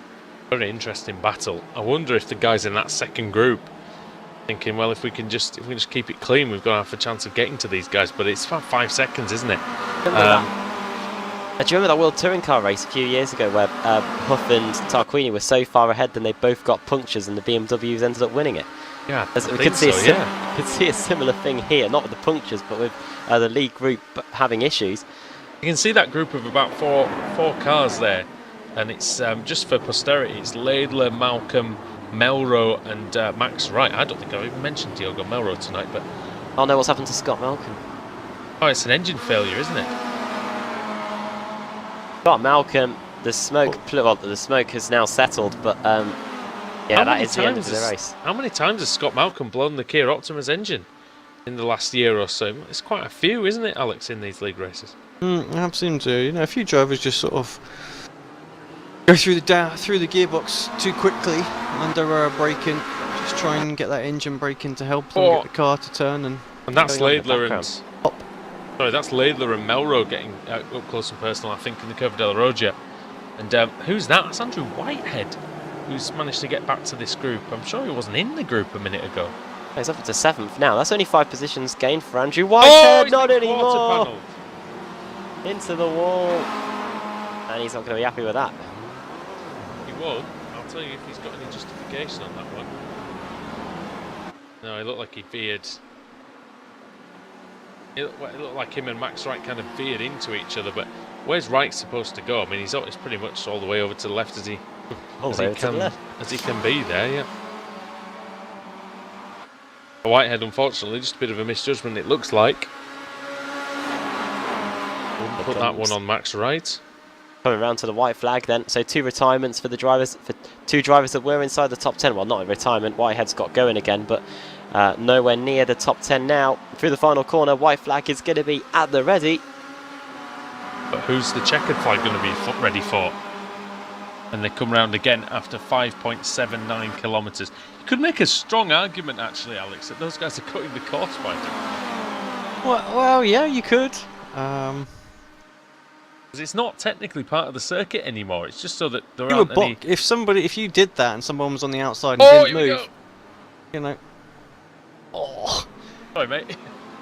Yeah, I'm just saying, if someone went there and then they were on the outside and they weren't given the room back in, you know, you've got your right to sort of say, well, if you wanted to put your car there in the first place, that's up to you, but it's not the racetrack, is it? So... No, they are now on the racetrack, and Stelin Chepelewski is on the right track to maybe victory, Adam, if he can make this stick on Daniel Hunt. But Hunt, we've seen so far, he's not going to give this up easily. Going to try around the outside, he's going to try and hold on to it, but Chepelewski is through. Sensible from Hunt, because he just got out of it just enough where he's got a chance to fight back later on. But Matt Hunt's going to go up the inside. Sorry, yep. Apologies there, Andrew Kynan. No, go on, it's fine. All Bun through Lesmo 2. He doesn't want to make sure, he doesn't want to cob it as they go down the back straight. Perfect for Stellian. It's exactly what he wanted Bun to do, isn't it? These guys are battling. Let's give him about 0.8 of a second. Final lap of the race. That might well be enough for the Bulgarian. That is very close. Oh, the door handle to door handle, wheel to wheel. They're going to touch. Quarter panel, maybe. Oh, yes. And Baxter's going to get collected. Surely, no, he doesn't. Oh, Bun hard into the wall. He should be able to make it back to the end. But, yeah, that's his race over. And it's going to be a race over for everyone else very soon. Stelin Chepelewski round the final corner. The Parabolica. He's only got the rest of that to negotiate in a very, very short run to the line. Stelin Chepelewski makes it 2 wins out of 3 for Apex Racing tonight. Taking race 3. And Matt Bunn will finish the race. Where's it gonna be? Did he get Wojciech Svidovic at the end? He did. So it was still a top 5 for Bunn. He only lost actually 2 places from all that.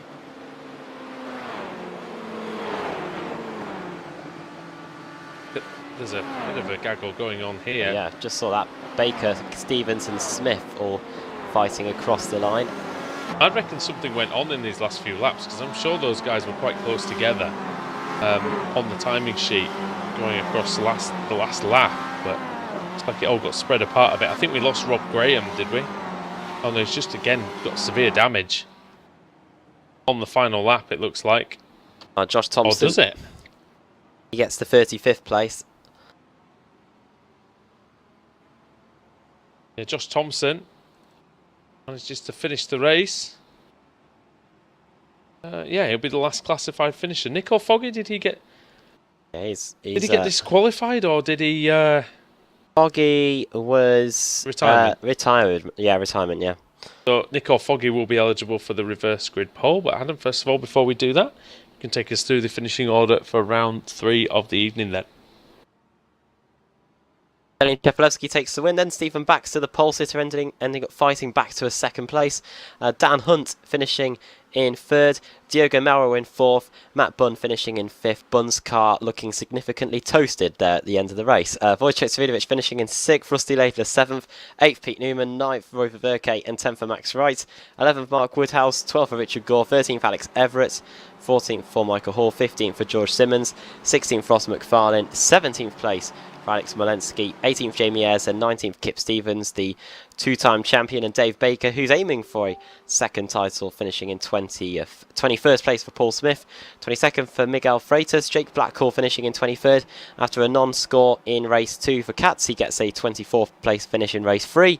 Ben Hackerson 25th, Colin Cunniff in 26th place, 27th for John Roberts, Jim McFadden in 28th, 29th Stuart Atkinson, and Andrew Whitehead finishing in 30th. He was about 6th or 7th on the penultimate lap of the race. 31st Jack McIntyre, 32nd Nathan Davis, 33rd Sven Glatzel, 34th for Rob Graham, and Josh Thompson, the last running car, finishing in 35th. Nicole Foggy 1 lap down, 2 laps down Scott Malcolm, and then Dave Christie, Rizzo, Craig Evans and Lorne Murray didn't take the start, and from having 3 cars inside the top 5 for Northern Lights Racing in race 2, 2 of their cars failed to finish in race 3. Yeah, they'll be hoping that trend stops. Alex, you might be able to help well, you definitely be able to help somebody out with the reverse grid wheel, but who's it going to be? Is it going to be Nick or Foggy? Is it going to be someone a bit further up? Let's give it a spin, find out. One picks up pace halfway through. 40th again here, you know, guys. Oh, 40. Nowhere near 30 seconds down. 40 it is. Well, this means then that Nicole Foggy gets promoted onto the pole. 2nd Josh Thompson, 3rd Rob Graham. Sven Glatzel will be happy, he doesn't have to do all those overtakes. He'll be starting in 4th. And Nathan Davis will be starting in 5th. Alright then, so we'll see how they get on when we return here for the final race of the evening here on Apex Racing TV and Facebook Live.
Simulated racing can be awesome, but it can also be kind of a free-for-all. Interestingly, auto racing faced the same problem in its earlier days. Whether it was on the back roads, the beaches, or the city streets, the racing was fun. But there was always a certain level of chaos and danger, until some folks came along and put some order to all of this. Stuff like official racetracks, regulations about weight and equipment, and enforcement of standards. That's what gave us high-speed excitement, fast-paced action, and photo finishes. That's when racing became racing. The guys over at iRacing.com have made the same transformation in the world of sim racing. Sure, they've got the most accurate tracks and realistic cars out there, but that's just the start.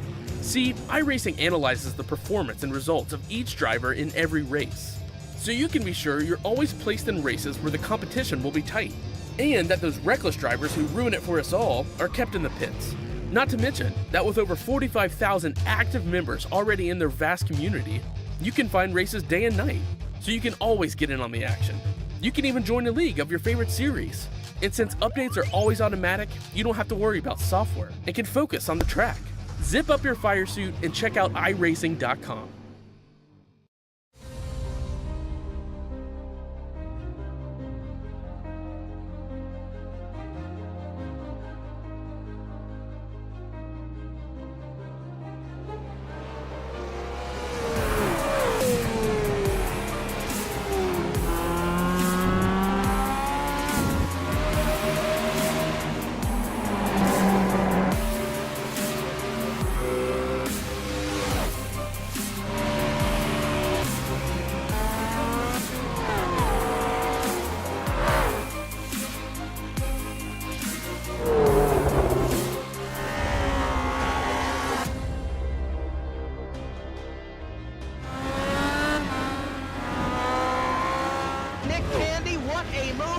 On the outside, contact made. 56 slides it at a 4. Who's going to be at the stripe? Dead even. Give it to Ryan Truex. Truex is your winner over Tandy.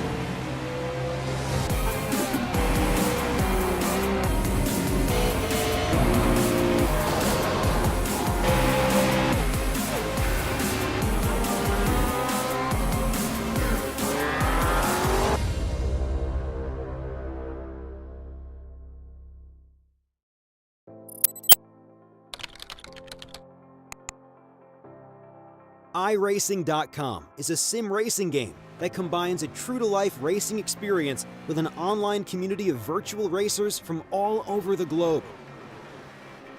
iRacing offers a multitude of officially licensed cars and tracks, laser scanned with millimeter accuracy. And mechanical systems are based on real-world physics and engineered in cooperation with manufacturers and race teams. iRacing's web-based interface allows members to compare stats and test drive any combination of car and track instantly. Their skill license system ranges from rookie to pro, ensuring members are always pitted against those with similar skill sets. Members are able to sign up for a weekly race series, compete in time trials, host a private race with friends, and participate in racing leagues created and run by the community. With over 60,000 members, iRacing works in partnership with renowned motorsport organizations like SRO Motorsports Group to deliver virtual races based on the real-life Blancpain GT series. iRacing's Blancpain Endurance Series features team racing, giving members the ability to build a team and participate in races ranging from 3 hours to 24 hours. Additional partners include NASCAR, IMSA, V8 Supercars, IndyCar, allowing members to race in their very own 24 hours of Spa, Bathurst 1000, Daytona 500, and many more. iRacing.com, delivering the most authentic racing experience short of getting into a real race car.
Simulated racing can be awesome, but it can also be kind of a free-for-all.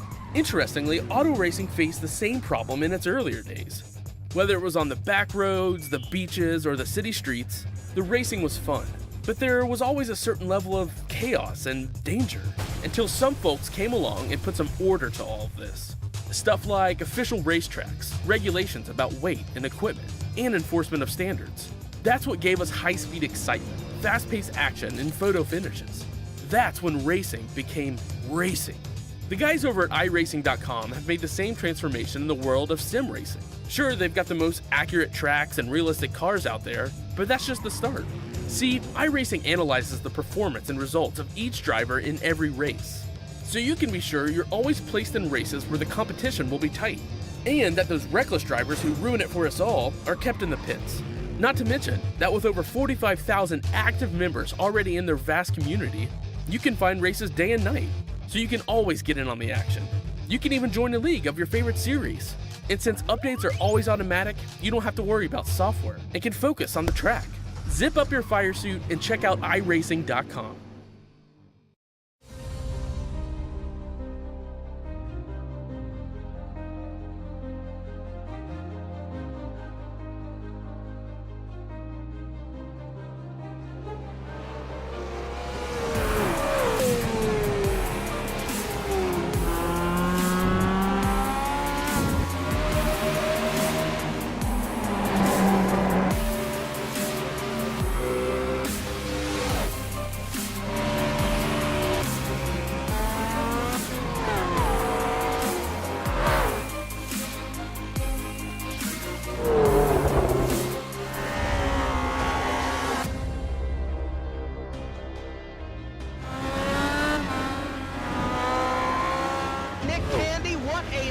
Truex in the outside, contact made. 56 slides it at a 4. Who's going to be at the stripe? Dead even, give it to Ryan Truex. Truex is your winner over Tandy.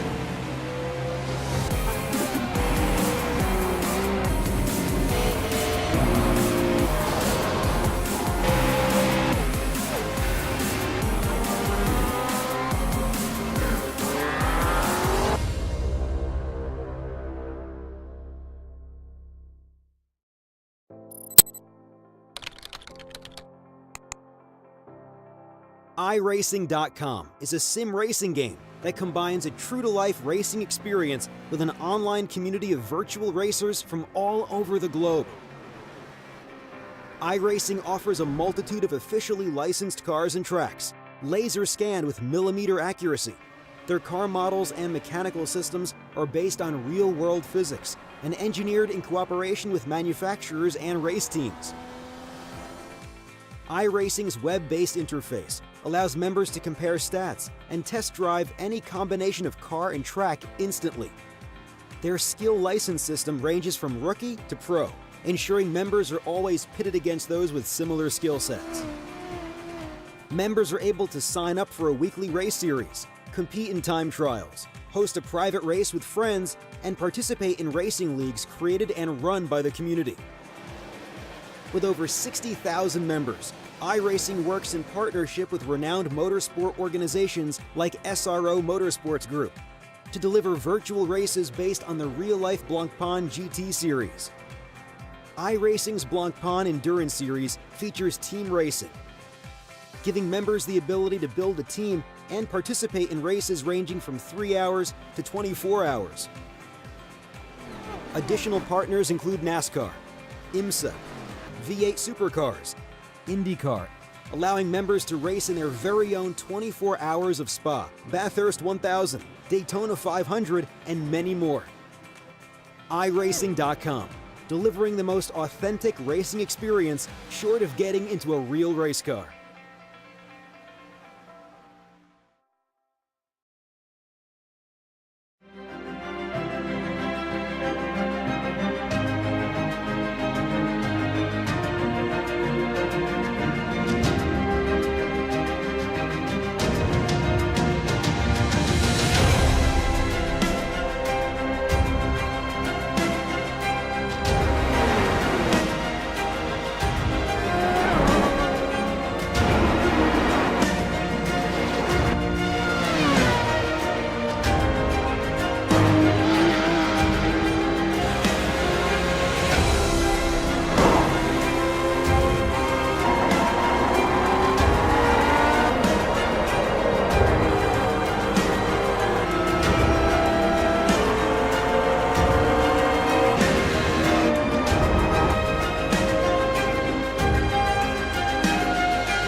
Hello everybody, welcome back. The final race tonight in the BSRTC at Monza. We are on the grid.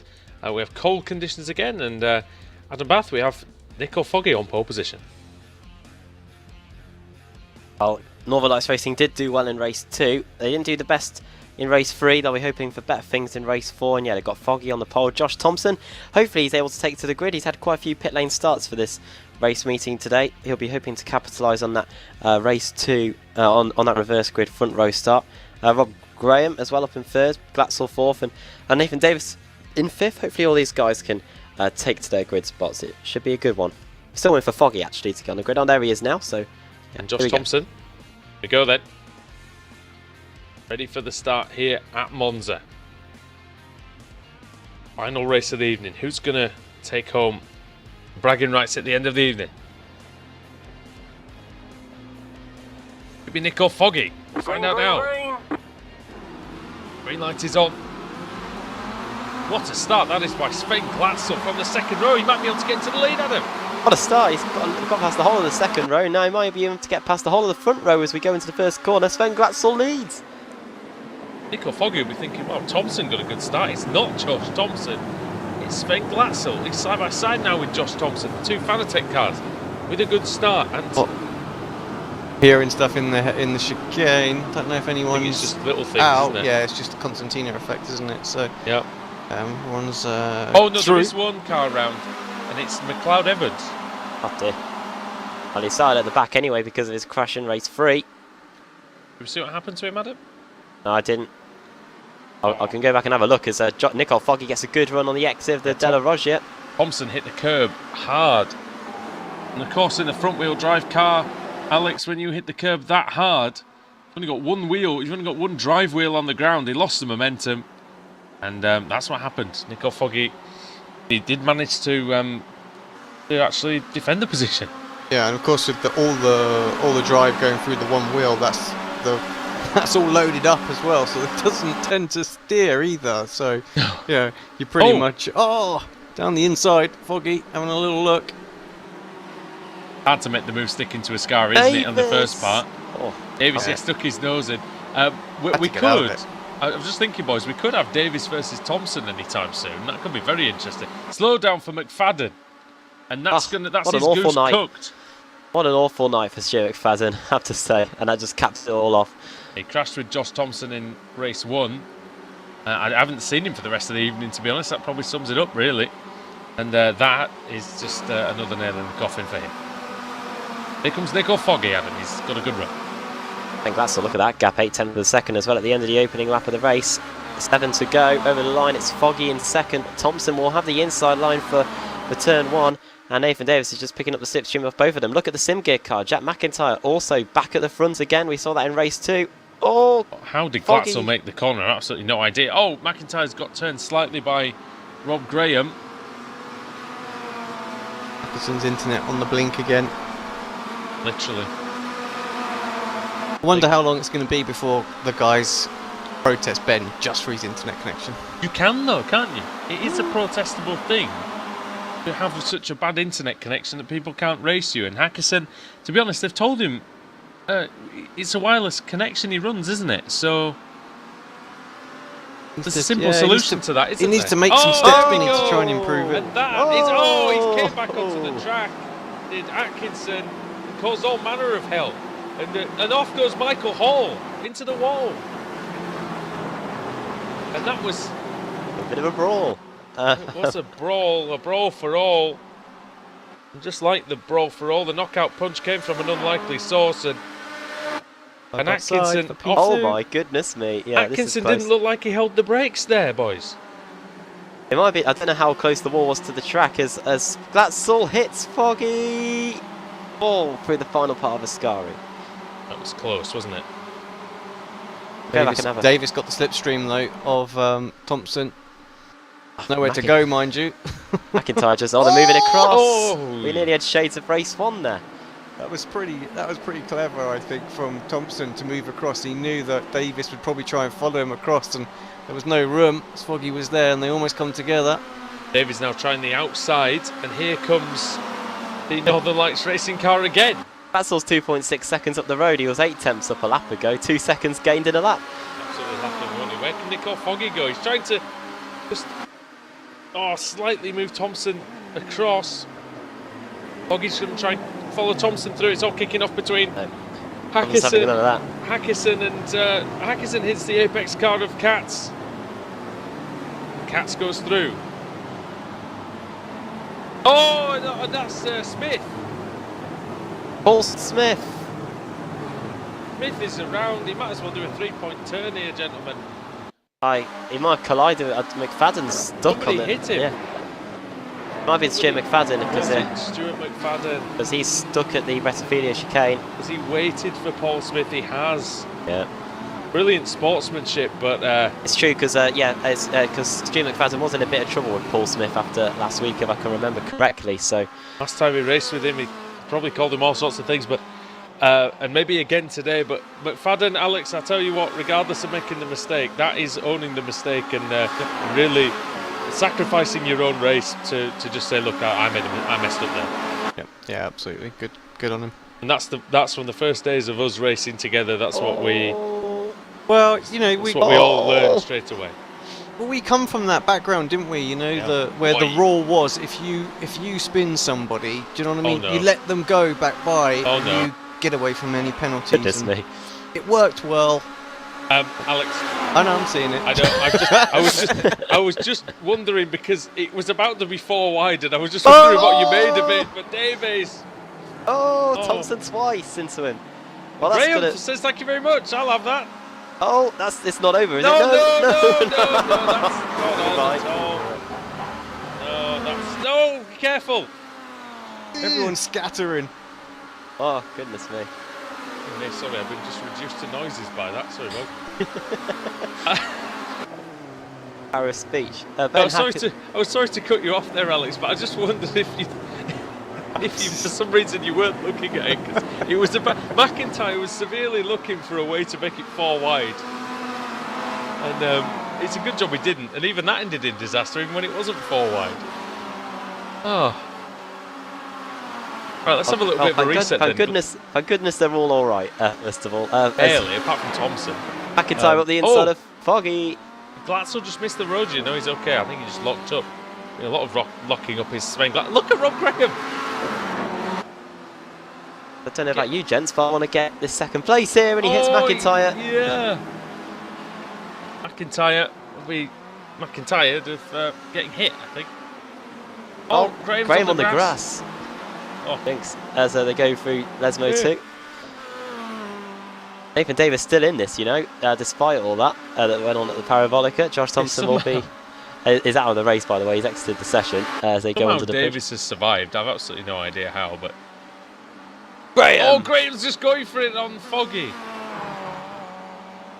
think he's had enough, Rob Graham, and he's just saying, well, no, can't beat him, join him, and all that. That's also loving it up front. You can just see him in the distance. 5.2 second the gap. Yeah, Probably biggest gap of the day. Barring a disaster, Sven Glatzel's going to take the win here, but of course we've got to not over. He's still got to keep it on the road. Newman dropping down the order. What's that ball about?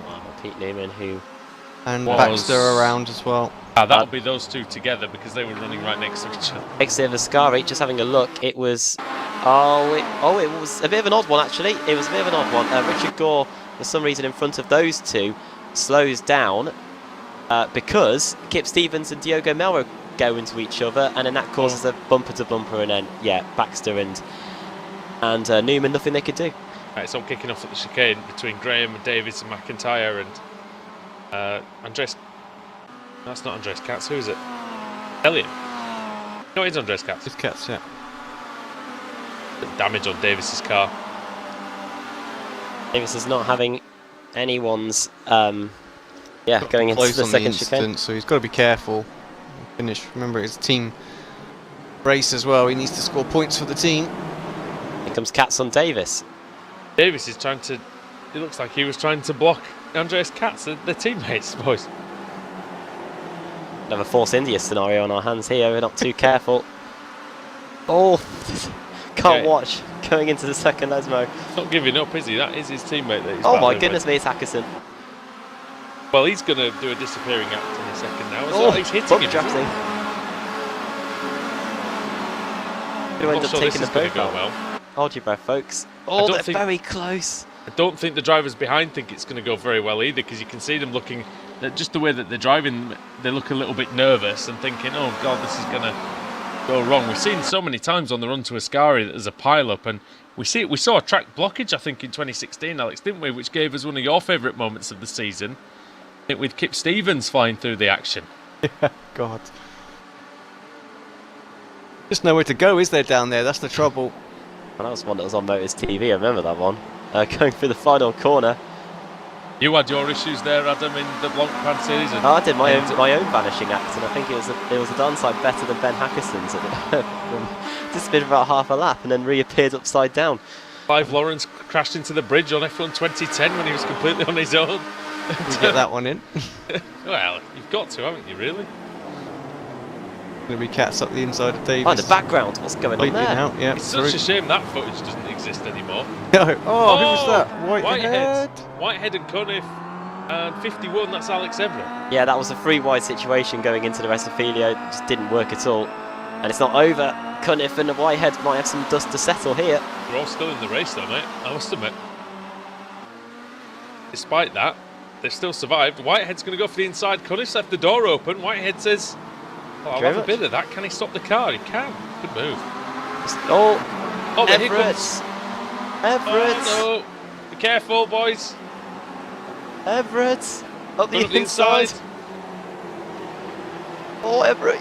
Oh, and here comes the number 7. That's got to be George Simmons. And he hits him. Oh, Everett nearly out of control.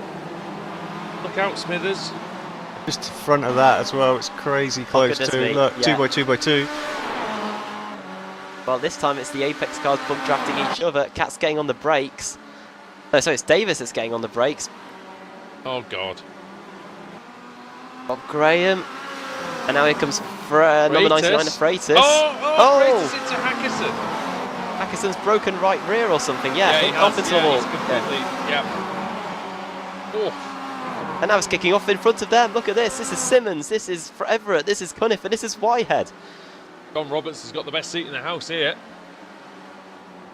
And Miguel Freitas, who Sliding all over the place. finished second, by the way, Freitas in race 1, and we haven't seen him since. Simmons up the inside of Whitehead, then that's teammates switching positions. They should work together now, because look, John Roberts is there too, so the boosted cars. Surely they can make a little bit of headway. They're bringing David Baker along with them. Everett and Cunniff. Everett's surely going to go for the inside. He's very aggressive on the brakes. Oh, that's beautiful braking. Beautifully judged by Alex Everett. Simmons got a nice run as well. Just capitalised on that from Cunniff. He's got the toe from Everett. Whitehead in close as well. He's got a double slipstream off the boosted car and Fanatec car, and now he switches to the outside, gets some off the Northern Lights racing car. Simmons! Oh dear, goodbye. He's out of control. He misses the Roger. And, Be careful of the rejoin, please. Yeah, he does. Yellow pedal there, Josh Simmons. Not too bad when you've set a valid lap, is it? You know, he just drops to the back and carries on. Oh no! And off goes Blackhall. Blackhall off into the gravel. Was that Alex Walensky? It was.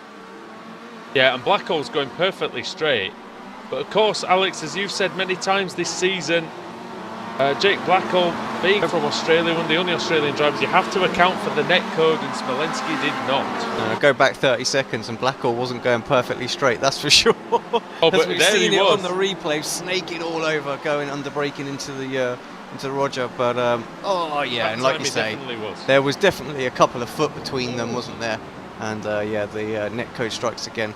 It's an absolute killer for the Australians when they race the Europeans. Just look at poor Riley Preston in the World Championship Grand Prix Series as well. I mean, the lad never finishes a race because in the first lap, you know, the net code seems to be about 2 car lengths. Out the backman, shouldn't he? Hits or something, I don't know. Yeah, well, yeah. Get to the end, man. Oh, guy, One more lap to go. It's terrible. There is only one more lap to go. You're right there, Adam. Nicole Foggy in second place. You almost forget that Sven Glatzel's leading. He's got a 6.5 second advantage. McIntyre still trying to get that second place at the end. Katz and Davis are still relatively close. It looks like it's finally settled down a little bit as they go through the first sector on this final lap. But at the front, the gap is growing. Can Jack McIntyre get second place? That might be the thing for us to watch on the last lap. There is a great battle going on there. It's still that one that we were watching before with Everett, Cunniff, Whitehead, Roberts and Baker. McIntyre as close as he's sort of been coming out of Lesmo too as well. Might get a run. It's 3/10. This is going to be close. Wojciech Svidovic and Daniel Hunter bashing away at each other, but we've got McIntyre versus Foggy is the one that we need to watch. Biscari for the final time. Really wish these races were longer. They've been brilliant tonight. Monza always provides brilliant racing in the Kia Optima. Brilliant from Foggy, actually. McIntyre using all the track and more to try and get a best exit he can, but I don't think he's going to do it. Where's Glatzel? And Glatzel then round the Parabolica. And what a victory for the German driver, Adam. Great job. And that is 2 victories for Apex, 1 for Fanatec and 1 for Northern Lights Racing as Glatzel takes the win. Brilliant stuff from him. That was his start, really, wasn't it, guys? That start just nailed it. And it got him out of trouble, didn't it? Effectively, when they started battling hard. Look at this across the line. Few big packs of drivers. One involving Wojciech Svidovic. You can see it here. Laidler versus Stevens is going to be close too. The Kip.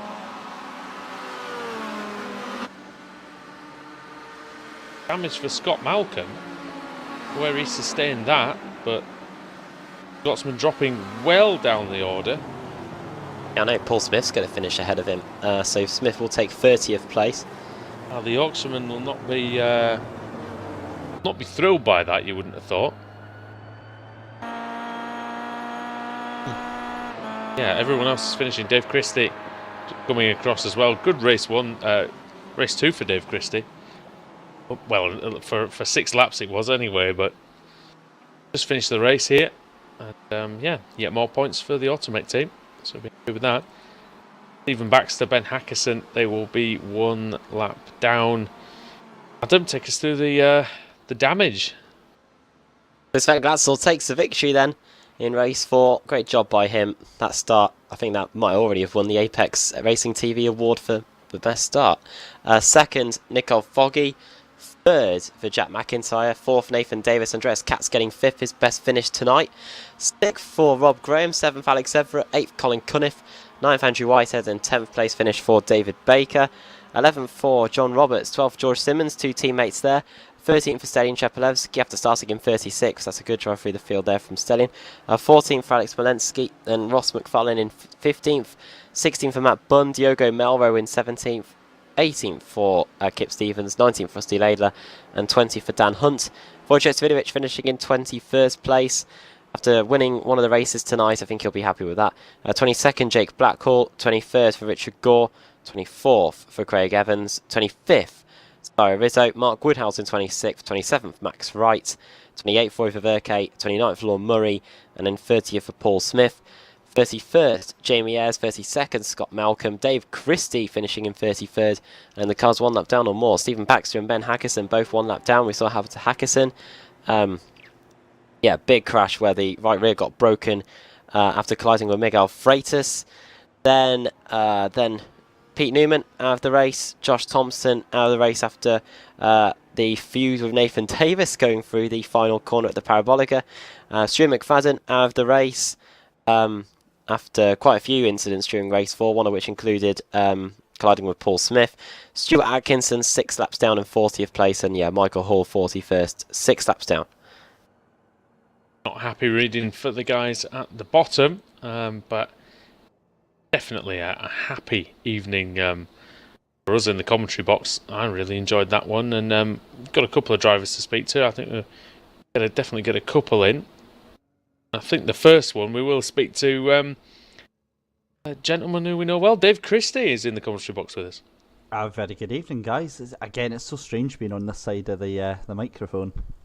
There you go. It is a bit odd. I will say that when it's happened to us before as well. But it looked like you had fun out there tonight. Anyway, the second race especially was very good from yourself. Yeah, absolutely. I mean, the second race was probably one of the best performances I've had so far this season with the Kia. It's my first year in the Pro Series, and I've really, really struggled with it. I've made no bones about it. It's been really, really difficult to come in. And unfortunately, I came together with Max, my teammate, on turn 1 there. And we were looking over it. Don't know how it happened, but just under braking, the car drifted right. I was steering to the left and just came together with him. Well, I suppose until that, though, you definitely showed that had the pace to be in the top 10. And, I guess it's just a learning process. The Kia is not an easy car to drive. I mean, it certainly isn't. Yeah, absolutely. It's a really, really steep learning curve, and for myself, it's confidence as well, because obviously, when you're in amongst the top 10 and you don't feel like you've got the pace there, you kind of feel like you don't belong. So it's really difficult when you're up and about there. You kind of feel like you have to move out the way, but then it's it's just one of those things that you have to keep plodding away with. And tonight I take a lot of positives from tonight. This is why I think that, I don't know if you'll agree with me, because obviously you did used to drive in the club series, didn't you? Well, it was the MX-5s. No, I didn't drive in the clubs, but it was the MX-5s that I used to try about. That's right. But the Adam and Alex, this is mostly for you as well. I think this is where, like Dave's point, kind of where the club series and the Kia World Series have helped all these drivers come through, because they've got used to being in leagues where they've been able to get used to fighting at the front and fighting around other cars.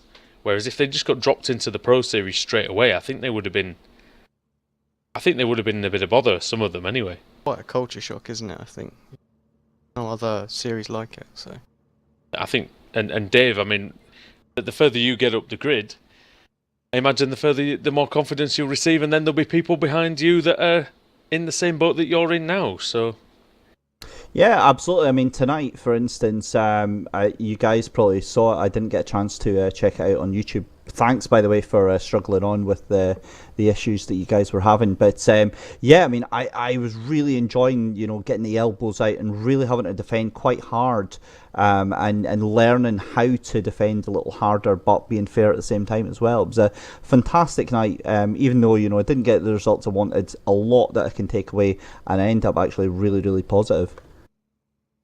Yeah, and I think positive is definitely the way to look at it. And Dave, if you like, you can give us a shout out to the sponsors and friends and family, whoever.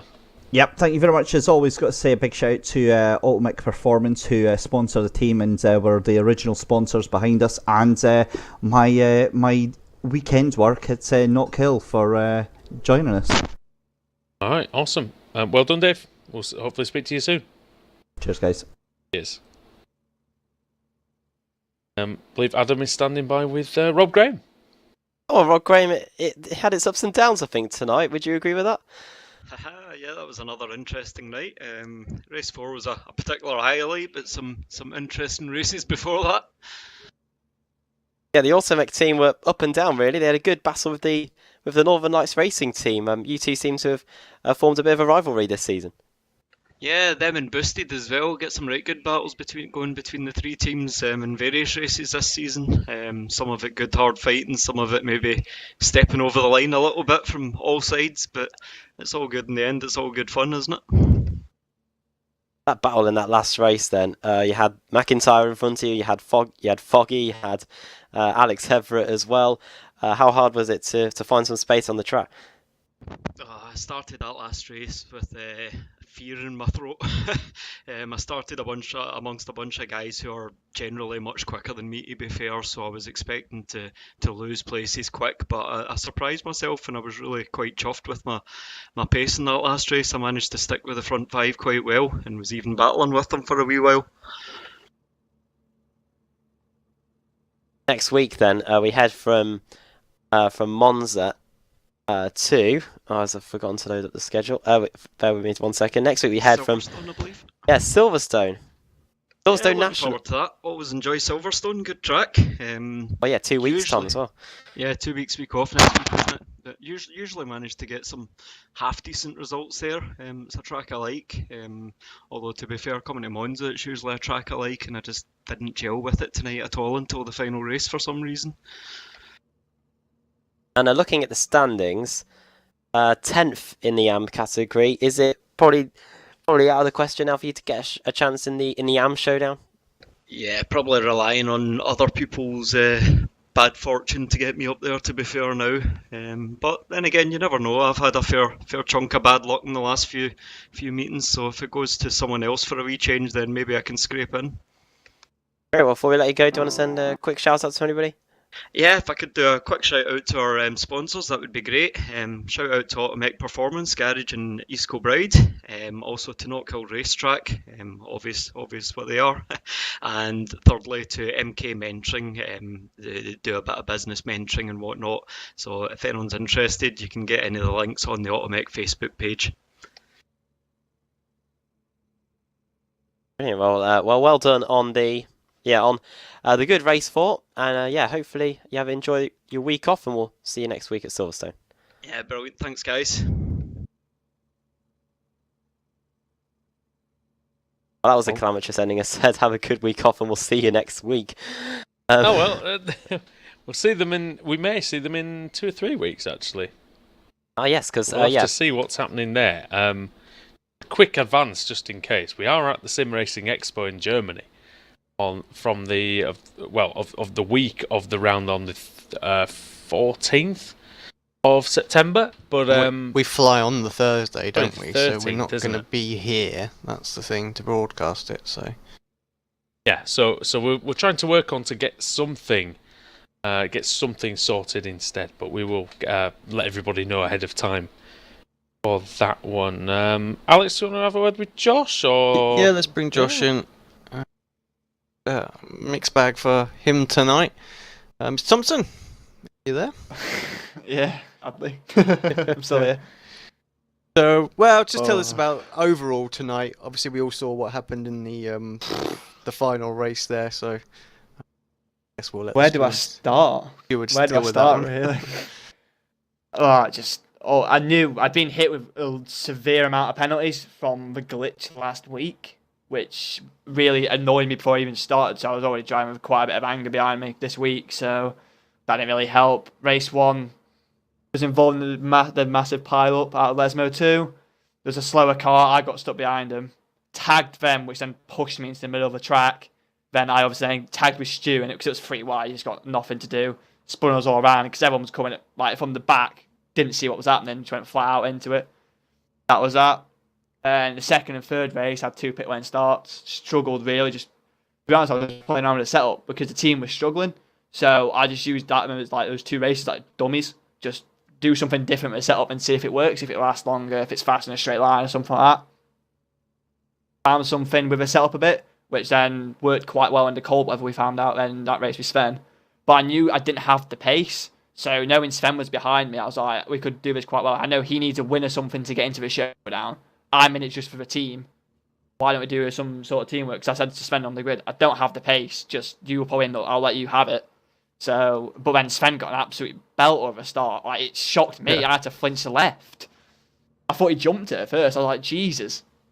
But then I was like, I had a great race with Foggy. I knew I didn't have to pace him, but I knew if I could stay in front of him, I could race it. If I dropped behind him, like that would be being done. So I thought I had a great race with Foggy. Hard but good. And it just got all bunched up. I got mugged out of Ascari quite badly down the middle. And going into Parabolica, I've not looked back at the replay, but everyone in Fanatec, like Alex and stuff, told me about this.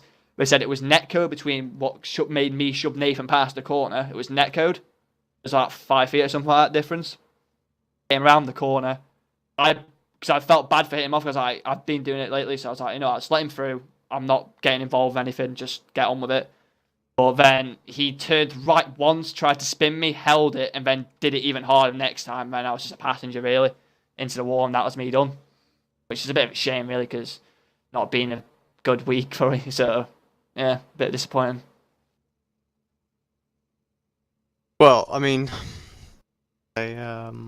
have to leave that one for the stewards, to deal with that. It was a shame. I mean, it was, four wide nearly going into that, so it was pretty crazy. Yeah, I backed for once. I was being a sensible one and backed out of it, which is surprising for me. But I knew it wasn't going to work. But speaking to a team after, they're quite mad. They said because it's so blatant what he did. There's nothing. There's got to be a slam dunk penalty for it. Fair enough. I would have accepted a penalty if I hit him and carried on, but I slowed down to let him back through because I've been done quite a bit this season. All right, we won't dwell on that anymore. Obviously, you put your protests in and things like that. Exactly. So, yeah. I mean, Monza, good circuit for this series. We see a lot of good racing here. I mean, obviously, I know you struggled today with the grid starts and things like that, but a good meeting. Looks like the Fanatec team did a good job today. Yeah, I was chuffed for Sven because he's had torrid luck this season, and I knew this win, and it meant quite a bit to him to get another win, especially with all the penalties he's been getting and stuff like that. So it's quite nice. Alex storming drive in the final race, mental drive through. Baxter was the unlucky. I thought Baxter was the worst luck Baxter's had in this series. To be honest, never seen him had so many problems except for that P2 in race 3. So. But overall, it was a good meeting for the team. They weren't expecting much of me because of the pit lane starts and stuff like that. So, but no, overall, it was a good meeting for the team. What are the team hoping to do now as well? I mean, obviously, I know realistically, points-wise, you're so far behind the likes of Pro Sim. It's not really, achievable to catch them with the remaining rounds. Is it just to try and build something for next year and to see if you can close the gap so that your second half of the season, you guys would have been sort of like third highest car? That's the plan, because I think, to be honest, the team's been amazing. The car's been most of the race. We've only had, this, I think, was the one meeting we struggled. But most of the meetings, we've always had the pace to be up there. Just being caught up in stuff, had bad qualities.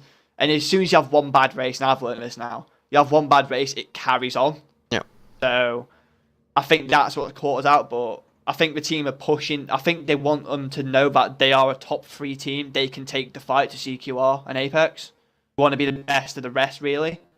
So, and we've got the people to do it. So I think just carry on with this, get our heads down, and keep pushing through the second half. Baxter obviously doing well in regards to the AM Championship, 6th place at the moment. Andrew, Adam, what's the showdown rules? Who gets in on the AM on this series? Is it top 5 again? With the top 5. Top 5 at BSR, isn't it, usually? So he's close. He's got to work on that. I mean, the guys ahead look very, very strong, I have to say. So it's close. Guys and girls, sorry, as Laura's in 4th place at the moment, plumping in the regular results. So that's what the consistency does. Oh, yeah. Then exactly. Week for the Renault series, by the way. Hey, I did all right on Tuesday, so I'm getting there. I closed the gap down, 4th in championship in that, only 200 odd points behind. Still got a chance. Cool. All right, mate. Do you want to give us some shout out for the team while you're here, and then we'll wrap this up for the night? Thanks to everyone in the team, really, Fnatic. Just everyone did the job. Really well done to Sven. Well done to all of them. Really, they all did a proper job. And then thanks for you guys for sorting my stream out after it going pear-shaped, really. Yeah, it's the weirdest thing ever. I think in some countries it was still streaming on YouTube absolutely fine. And others obviously have had to watch it on Facebook. But as long as we got something up, I didn't want to stop it in the middle of the way through or anything like that. If it was still working for some, it's like, oh, I'm damned if I do, I'm damned if I don't. Yeah, but exactly. At least we got something. Yeah, no worries. Yeah, sweet. All right, thanks, mate. All right, cheers. Yep. Josh Thompson there. And very talkative chap, isn't he? Aye, indeed. Yeah, but, let's come in for a chat, doesn't he?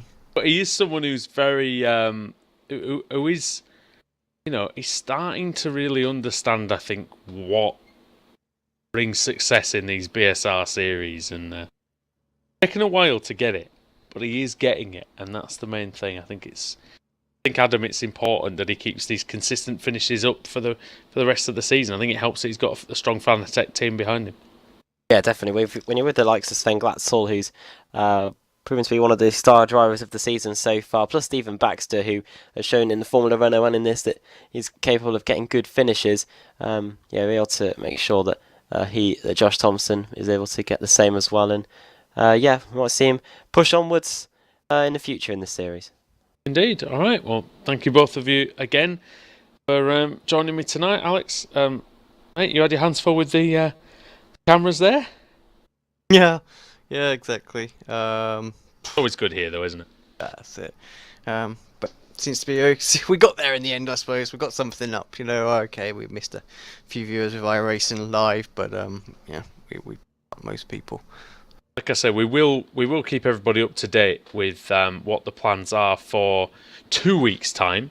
Of course, no race next week with week 13. So, but yeah, we will keep everyone in check as such, we'll be back with you then. So, thank you everybody for joining us tonight here on Apex Racing TV and Facebook Live. We should have the full replay up there on YouTube for everybody to watch at some point tonight as well. All right, thank you everybody, and we will catch you at the weekend when it's the V8 Supercar Championship, and also we've got the Club 73 Touring Car Championship as well. Good night.